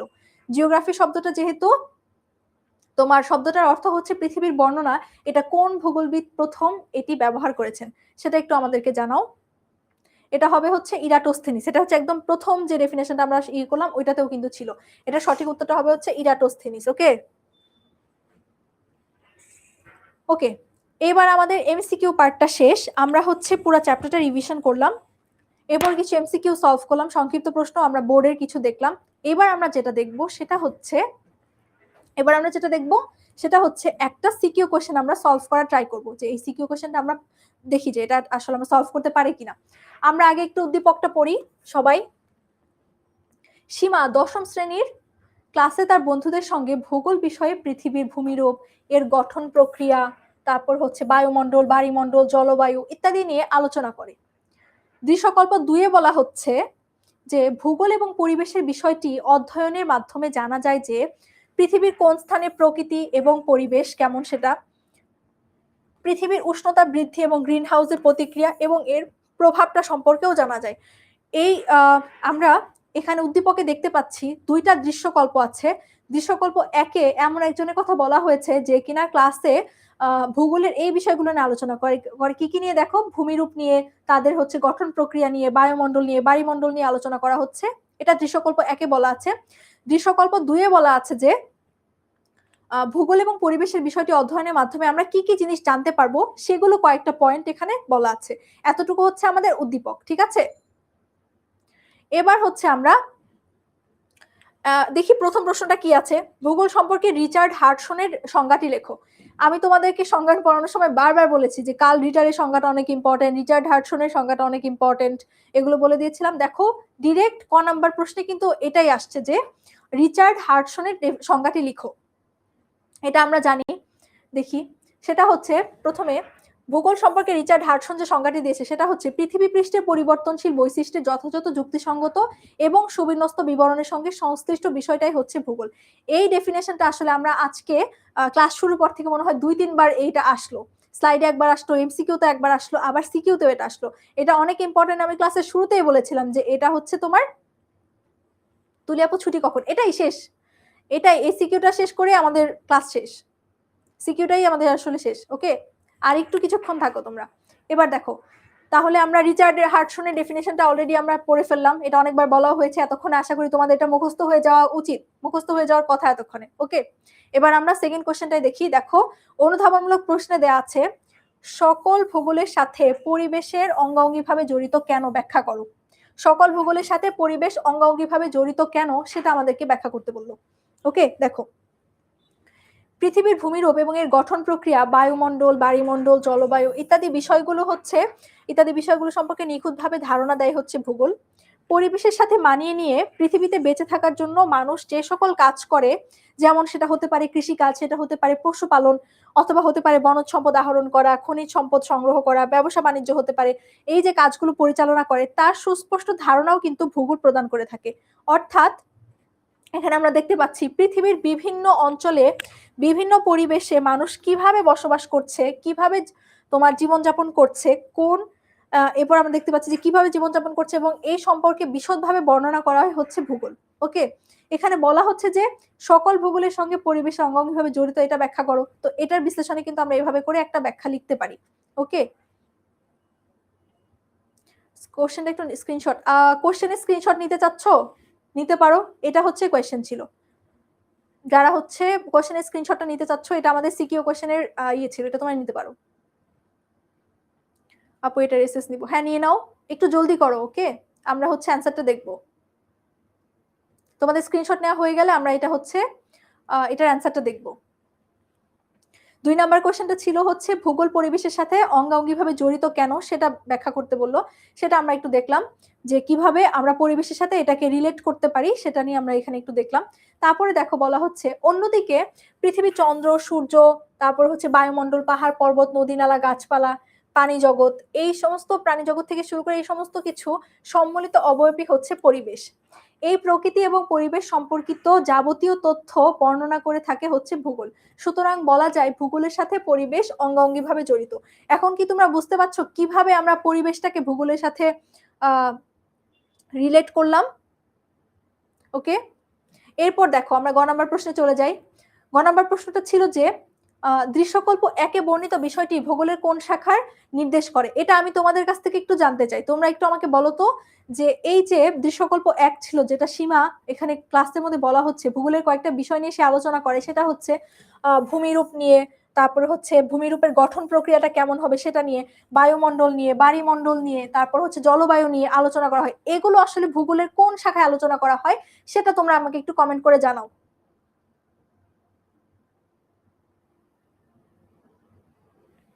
আচ্ছা, নাদিয়া জিম বলেছো তুমি কোথায় ক্লাস করো, আমি দেখা করতে চাই।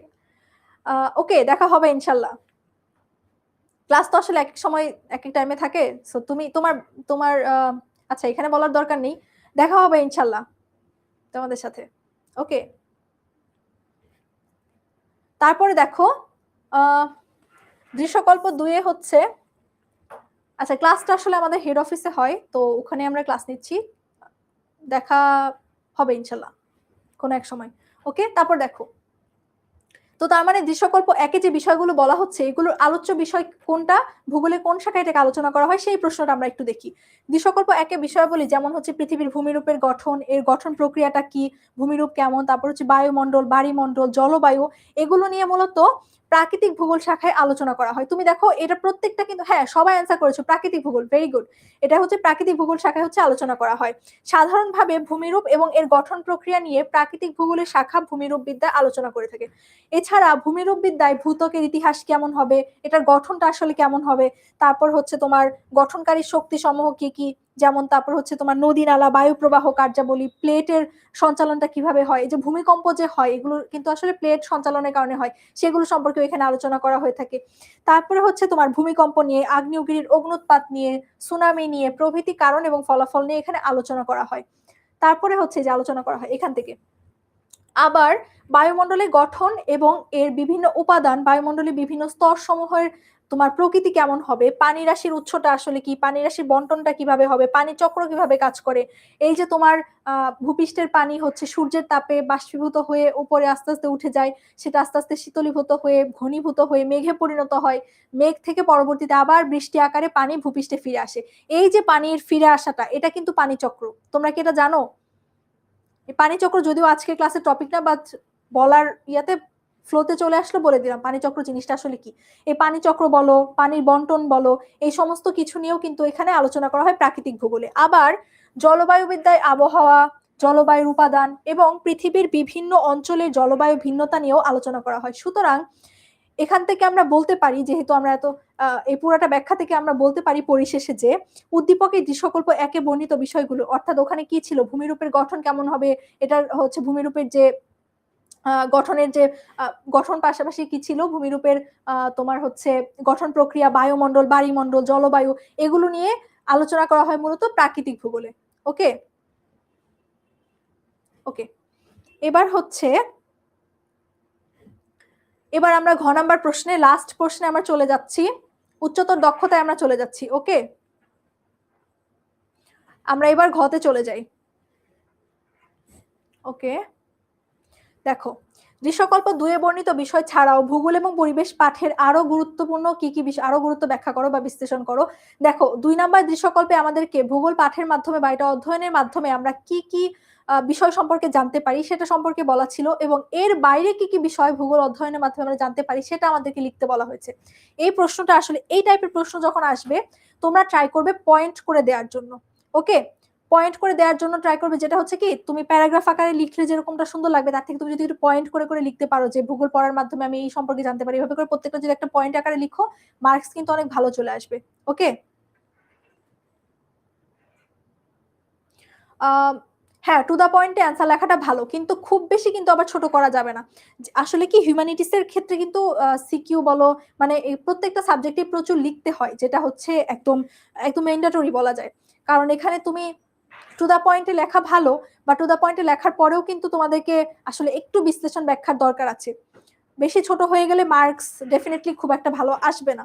তো টু দা পয়েন্টে তুমি লিখবা, বাট একটু ব্যাখ্যা বিশ্লেষণও আশেপাশে রাখতে হবে। ওকে, এবার আমরা ঘ নাম্বারটা দেখি। দেখো দৃশ্যকল্প 2 ভূগোল এবং পরিবেশ পাঠের গুরুত্ব সম্পর্কে বলা হয়েছে। ভূগোল এবং পরিবেশ পাঠের মাধ্যমে পৃথিবীর যে কোনো স্থানের প্রকৃতি এবং পরিবেশের কি অবস্থা সেটা আমরা জানতে পারি, পৃথিবীর উষ্ণতা কেমন হবে, গ্রিন হাউসের ইফেক্ট গুলো কি হবে, তারপর হচ্ছে তোমার প্রকৃতি সম্পর্কে সম্যক ধারণাও আমরা লাভ করতে পারি। এছাড়া উক্ত বিষয়টি পাঠের মাধ্যমে আমরা আরো যা যা জানতে পারি সেগুলো হচ্ছে পয়েন্ট আকারে। দেখো আমরা কিভাবে অ্যান্সারটা করতে পারি সেটা সেটা হচ্ছে আমরা একটু দেখি। ওকে, এবার দেখো পয়েন্ট আকারে তোমরা কিভাবে লিখবা, তোমরা হচ্ছে 1 2 3 4 দিয়েও লিখতে পারো, এভাবে হচ্ছে বুলেট পয়েন্ট দিয়েও লিখতে পারো, কোনো সমস্যা নেই। প্রথমে বলা হচ্ছে এই ভূগোল পাঠের মাধ্যমে আমরা কোন স্থানের প্রকৃতি এবং পরিবেশ সম্পর্কে জানতে পারবো। ভূগোলে মেন আলোচ্য বিষয় কিন্তু পরিবেশ এবং পরিবেশের সাথে মানুষ কিভাবে রিলেটেড সেটা। তো এটা পাঠের মাধ্যমে সর্বপ্রথম আমরা পরিবেশ সম্পর্কে একটা সম্যক ধারণা পাবো, সেটা বলা হচ্ছে। 2 নাম্বারটা কি আসলে, 2 নাম্বারটা দেখো ভূগোল এবং পরিবেশ পাঠের মাধ্যমে পাহাড়, পর্বত, নদী, সাগর, মহাসাগর, মালভূমি, সমভূমি, মরুভূমি থেকে শুরু করে ইত্যাদি অবস্থান, গঠনের কারণ এবং বৈশিষ্ট্য সম্পর্কে জানতে পারবো। অবশ্যই তোমরা এতটুকু তো বুঝো যে তোমার সমভূমির সাথে মালভূমির বৈশিষ্ট্যগুলো যে একরকম মিলবে না, পাহাড়ি অঞ্চলের সাথে সমভূমির বৈশিষ্ট্যগুলো মিলবে না। ভূগোল পাঠের মাধ্যমে আমরা এইগুলো মানে গঠনের রিজনটা কি ছিল, এটা পেছনের কারণটা কি, সেটা যেমন জানতে পারি, একই সাথে তোমার এগুলো বৈশিষ্ট্য এবং প্রত্যেকটা অঞ্চলের বৈশিষ্ট্য কিন্তু আমরা জানতে পারি। 3 নাম্বার পয়েন্টটা দেখো কি, পৃথিবীর তোমার হচ্ছে অন্নলগ্ন থেকে শুরু করে কিভাবে জীবজগতের উদ্ভব হয়েছে তার ধারণাও কিন্তু এর মাধ্যমে পাওয়া যায়। এরপর 4 নাম্বার পয়েন্টটা হচ্ছে তোমার পৃথিবীর বিভিন্ন পরিবেশে উদ্ভিদ এবং প্রাণী এবং এদের আচার আচরণ, এদের খাদ্যাভ্যাস আসলে কেমন হবে, তারপর হচ্ছে তোমার জীবনধারার বৈশিষ্ট্যগুলো কেমন হবে, এগুলো কিন্তু আমরা ভূগোল পাঠের মাধ্যমে জানতে পারি। ওকে, তারপরে দেখো 5 নাম্বারটা হচ্ছে কৃষি, শিল্প, ব্যবসা বাণিজ্য, পরিবেশ এবং যোগাযোগ ব্যবস্থার উন্নতি সম্পর্কেও কিন্তু আমরা জানতে পারি। পরিবহন ভূগোলটা আমরা পড়লাম, তো এটার মাধ্যমে কিন্তু আমরা এটা জানতে পারি ভূগোল পাঠের মাধ্যমে। তারপর এটা কি আছে দেখো, প্রাকৃতিক দুর্যোগগুলো কিভাবে সৃষ্টি হয়, কেন সৃষ্টি হয়, এদের নিয়ন্ত্রণ করার পদ্ধতিটা কি, বা প্রাকৃতিক দুর্যোগ হলে ক্ষয়ক্ষতি সম্পর্কে কিভাবে জানা যায়, ক্ষয়ক্ষতিগুলোকে আমরা কিভাবে কমিয়ে আনতে পারি, সেগুলো কিন্তু ভূগোল পাঠের একটা আলোচ্য বিষয়। ওকে, এরপরে দেখো কি আছে, পৃথিবীর উষ্ণতা বৃদ্ধি, গ্রিন হাউসের প্রতিক্রিয়া। এই যে আমি তোমাদেরকে বললাম যে মানুষের বিভিন্ন কার্যকলাপের মানে বিরূপ প্রভাব কিন্তু পরিবেশের উপর পড়ে। তো এই যে মানুষ গাছপালা কেটে ফেলছে বা হচ্ছে বিভিন্ন মানুষের যে কার্যকলাপ, এগুলোর উপর বিরূপ মানে পরিবেশের উপর যে বিরূপ একটা প্রভাব পড়ছে, তার মধ্যে অন্যতম একটা কিন্তু এই যে গ্রিন হাউস ইফেক্টের মাধ্যমে আমরা দেখতে পাই, তাই না? উষ্ণতা যে বৃদ্ধি পাচ্ছে, পৃথিবীর উষ্ণতা বৃদ্ধির পেছনে কিন্তু মানুষেরও একটা আছে, মানুষের কার্যকলাপও কিন্তু এর পিছনে দায়ী। ওকে, এটা বলা হচ্ছে, পরিবেশ পাঠের মাধ্যমে এটা জানতে পারি। এছাড়া প্রাকৃতিক সম্পদকে কাজে লাগিয়ে কিভাবে মানুষ অর্থনৈতিক জীবন গড়ে তুলতে পারে বা গড়ে উঠছে, এগুলো সম্পর্কেও কিন্তু আমরা ভূগোল পাঠের মাধ্যমে জানতে পারি।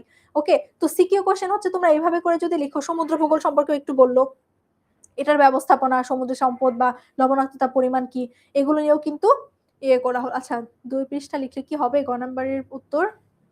আমি বলে দিব আপু, সিকিউ নিয়ে বলে দিব। হ্যাঁ, গ নাম্বার হচ্ছে মোটামুটি 1-1.5 পেজ লিখলে হয়, ঘ নাম্বারটা 2 পেজ লিখতে হয়, 2 থেকে 2.5 পেজ। ইয়াটা উচ্চতর দক্ষতাটা 2 থেকে 2.5 পেজ লিখতে হয়। এই হচ্ছে আমাদের মোটামুটি ভাবে ভূগোল পাঠের আলোচ্য বিষয়। সুতরাং বলা যায়, উপরোক্ত আলোচনার প্রেক্ষিতে বলা যায় যে ভূগোল এবং পরিবেশ পাঠের গুরুত্ব অপরিসীম। এটা ভূগোল এবং পরিবেশ পড়ার মাধ্যমে যেহেতু আমরা এতগুলো বিষয় সম্পর্কে জানতে পাচ্ছি, পয়েন্ট আকারে আমরা 10 থেকে 15টা পয়েন্ট দিয়ে দিলাম, তারপর লাস্টে আমরা সুন্দর করে একটা কনক্লুশন বা এন্ডিং দিয়ে দিব যে সুতরাং বলা যায় যে ভূগোল পাঠের গুরুত্ব অপরিসীম। অথবা যদি কোনো অনেক সময় উক্তি তুলে দেয়, তখন বলবো উক্তিটি যথার্থ, এভাবে করে আমরা লিখে দিতে পারি। তো এই ছিল মোটামুটি ক্লাস, আমাদের ক্লাস মোটামুটি শেষ। এখন তোমাদের যদি কোনো কোশ্চেন থাকে, কোনো ডাউট থাকে, সেটা আমাকে বলতে পারো, ইনশাআল্লাহ আমি ক্লিয়ার করে দেওয়ার ট্রাই করব। আর তোমরা অনেকেই আমাকে জিজ্ঞাসা করেছিলে যে সিকিউ লেখার স্টাইলটা আসলে কি। সিকিউ লেখার স্টাইলটা আমি তোমাদেরকে একটু বলে দিচ্ছি, তোমরা হচ্ছে একটু মনোযোগ দিয়ে শোনো। তোমরা যদি এভাবে করে সিকিউটা লিখতে পারো, তাহলে ইনশাআল্লাহ তোমরা অনেক ভালো মার্কস পাবে। তোমরা আশা করতে পারো 9, 9.5, 10 পাওয়া যায় এভাবে করে সিকিউ যদি লিখো। তারিন লিখেছো, আমার কোনো প্রশ্নের উত্তর দেন না কেন? আপু, আমি তোমার প্রশ্ন দেখিনি, হয়তো কোনো প্রশ্ন থাকলে আমাকে এখন লিখো, আমি দেওয়ার ট্রাই করে দিব। ওকে, আমি অ্যান্সার দিব, তুমি এখন লিখো আপু কোনো কোশ্চেন থাকলে। সিকিউ লেখার স্টাইলটা আমি বলছি, সবাই একটু মনোযোগ দিয়ে শোনো, তারপর আমরা ক্লাসটা শেষ করে দিব। ওকে, সিকিউতে যেটা হয়, আমাদের প্রথম প্রশ্নটা হচ্ছে জ্ঞানমূলক প্রশ্ন। তোমরা প্রথমেই যেটা ট্রাই করবে, ব্লু পেন ইউজ করবে পরীক্ষার খাতায়, ব্লু পেন ইউজ করবে। প্রথমে লিখলা যে অ্যান্সার টু দ্য কোশ্চেন, মানে বাংলায় তো লিখবা এত নাম্বার প্রশ্নের উত্তর, ক নাম্বার লিখে জ্ঞানমূলকের যে প্রশ্নটা সেটা হচ্ছে 1 লাইনে লেখা ট্রাই করবা। ডিরেক্ট হচ্ছে তোমাদেরকে চাওয়া হবে কোনো একটা ডেফিনেশন অথবা কোনো একটা, মানে শুধু এক কথায় উত্তর দেওয়া যায় এরকম একটা তোমাদেরকে প্রশ্ন দেওয়া হবে, সেটা তুমি সুন্দর করে লিখবা ক নাম্বারে।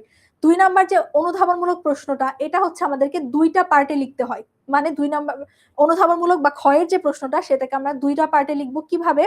প্রথমে হচ্ছে আমরা ওখানে হচ্ছে, যেমন এখানে ছিল কিভাবে পরিবেশের সাথে অঙ্গাঙ্গিভাবে জড়িত ভূগোলের বিষয়গুলো, এরকম ছিল। প্রথম লাইনে কেন জড়িত সেটা লিখে তারপরে প্যারাতে আমরা একটু ব্যাখ্যা লিখব। এটা হচ্ছে হাফ পেজের মতো লিখতে হয়। অনুধাবন বা খ নাম্বারের যে প্রশ্নটা, সেটা হচ্ছে হাফ পেজের মতো লিখতে হয়। ওকে, হাফ পেজ বা একটু বেশি তুমি চাইলে লিখতে পারো, কিন্তু অবশ্যই 2টা পার্ট করবা। ওকে, 3 নাম্বার যে প্রশ্নটা যেটা হচ্ছে প্রয়োগমূলক প্রশ্ন, সৃজনশীলের ক্ষেত্রে গ নাম্বারের যে প্রশ্নটা, সেটা হচ্ছে প্রয়োগমূলক প্রশ্ন। সেই প্রয়োগমূলক প্রশ্নের অ্যান্সারটা কিভাবে করতে হয়, এটা মূলত আমরা 3টা ভাগে ভাগ করি। ওকে, কিভাবে? প্রথমে হচ্ছে যেটা চাওয়া হয়েছে প্রথম লাইনে আমি ঠিক সেটা বলে দিব। এমন অনেক স্টুডেন্টরাই ভুল করে যে প্রথমে গিয়ে উদ্দীপক লেখা শুরু করে দেয়। একটা জিনিস চাওয়া হলো, তুমি লিখলা যে নিচে এটি বর্ণনা করা হলো। তো টিচারের আসলে এত সময় থাকে না যে তুমি নিচে কোথায় সেটা বর্ণনা করেছো, অনেকটুকু লেখার পরে হয়তোবা লাস্টে কোনো একটা কর্নারে গিয়ে তুমি অ্যান্সারটা লিখেছো, সঠিক উত্তরটা, তো সেটা খুঁজে বের করাও কিন্তু টিচারের পক্ষে একটু কঠিন হয়ে যায়। তোমার যেটা দায়িত্ব, গ নাম্বারে প্রথম লাইনে তুমি যেটা চাওয়া হয়েছে সেটা প্রথম লাইনে লিখে দিবা যে তুমি এটার সাথে একমত পোষণ করো নাকি করো না, এটা কেন তোমার ওই যেটা চাওয়া হচ্ছে সেটা 1 লাইনে প্রথমে লিখবা। তারপরে হচ্ছে তুমি ওই উদ্দীপক সম্পর্কে একটুখানি লিখবা, উদ্দীপক এবং তোমার সাথে যে রিলেটেড বিষয়টা, যেটা সম্পর্কে তোমাকে আলোচনা মানে তোমাকে যেটা সম্পর্কে আস করা হচ্ছে, সেটা হচ্ছে তুমি একটু ব্যাখ্যা করলা। লাস্টে গিয়ে কনক্লুশন টাইপের একটা প্যারা দিতে হবে যে সুতরাং উপরোক্ত আলোচনার প্রেক্ষিতে বলা যায় যে এটা। এভাবে করে 3টা পার্টে আমরা হচ্ছে প্রয়োগমূলক প্রশ্নটা লিখবো। ওকে, তারপরে হচ্ছে লাস্টের যে প্রশ্নটা, যেটা হচ্ছে উচ্চতর দক্ষতা, উচ্চতর চিন্তন দক্ষতার প্রশ্নটা, এটা হচ্ছে আমি বলবো তোমরা 2 থেকে 2.5 পেজ লেখা ট্রাই করবা। ওকে। আর সাথে সাথে জিওগ্রাফির ক্ষেত্রে যেটা হয়, অবশ্যই চিত্র দেওয়ার ট্রাই করবা। চিত্র বা ডায়াগ্রাম অ্যাড করলে খুবই ভালো। যেমন তোমার জোয়ার ভাটার ক্ষেত্রে চিত্র দেওয়াটা ম্যান্ডেটরি, এটা চিত্রটা দিতেই হয়। পৃথিবীর গঠনটা সম্পর্কে আমরা যখন দিব, সেখানে হচ্ছে ওই অশ্বমণ্ডল গুরুমণ্ডলের চিত্রটা খুব ইম্পর্টেন্ট। শিয়াল স্তর সীমাস্তরের চিত্রটা ইম্পর্টেন্ট। যেখানে যেখানে চিত্র দেওয়া সম্ভব সেখানে সেখানে চিত্র দিয়ে দিবা। তোমার মার্কস অটোমেটিক্যালি বেড়ে যাবে অন্য স্টুডেন্টদের থেকে, যদি তুমি চিত্রটা ইনক্লুড করতে পারো গতে বা ঘতে। তার মানে গয়ের উত্তরটা আমরা লিখবো হচ্ছে 1.5 পেজ থেকে, যদি কেউ আর একটু বেশি লিখতে পারো 2 পেজ লিখতে পারো, ভেরি গুড। ঘয়ের উত্তরটা 2 থেকে 2.5 পেজ লিখবো। ওকে, তো এইভাবে করে যদি আমরা সিকিউটা লিখতে পারি, এন্ড ব্লু পেন ইউজ করবা, প্যারা প্যারা করে লিখবা, তাহলে হচ্ছে তুমি আশা করতে পারো যে তুমি 9, 9.5, কোনো কোনো ক্ষেত্রে টিচার ভালো হলে 10ও দিয়ে দেয়। তোমার যদি অ্যান্সার এসে খুশি হয়ে থাকে তাহলে 10ও দিয়ে দেয়, এমন অনেক আছে। তো এইভাবে করেই হচ্ছে আমরা চাইলে হচ্ছে এটা করতে পারি, সিকিউ প্রশ্নগুলো লিখতে পারি। আর সংক্ষিপ্ত প্রশ্নের ক্ষেত্রেও সেম, খুব ব্যাখ্যা করার সেখানে দরকার নেই, টু দা পয়েন্টে লিখবা, বাট একটু সাজিয়ে গুছিয়ে লেখা ট্রাই করবা। চিত্র দেওয়ার অপশন থাকলে চিত্র দিয়ে দিবা। ওকে, তো এটাই মোটামুটি ছিল আমাদের। তো আজকের ক্লাসে এই পর্যন্তই ছিল।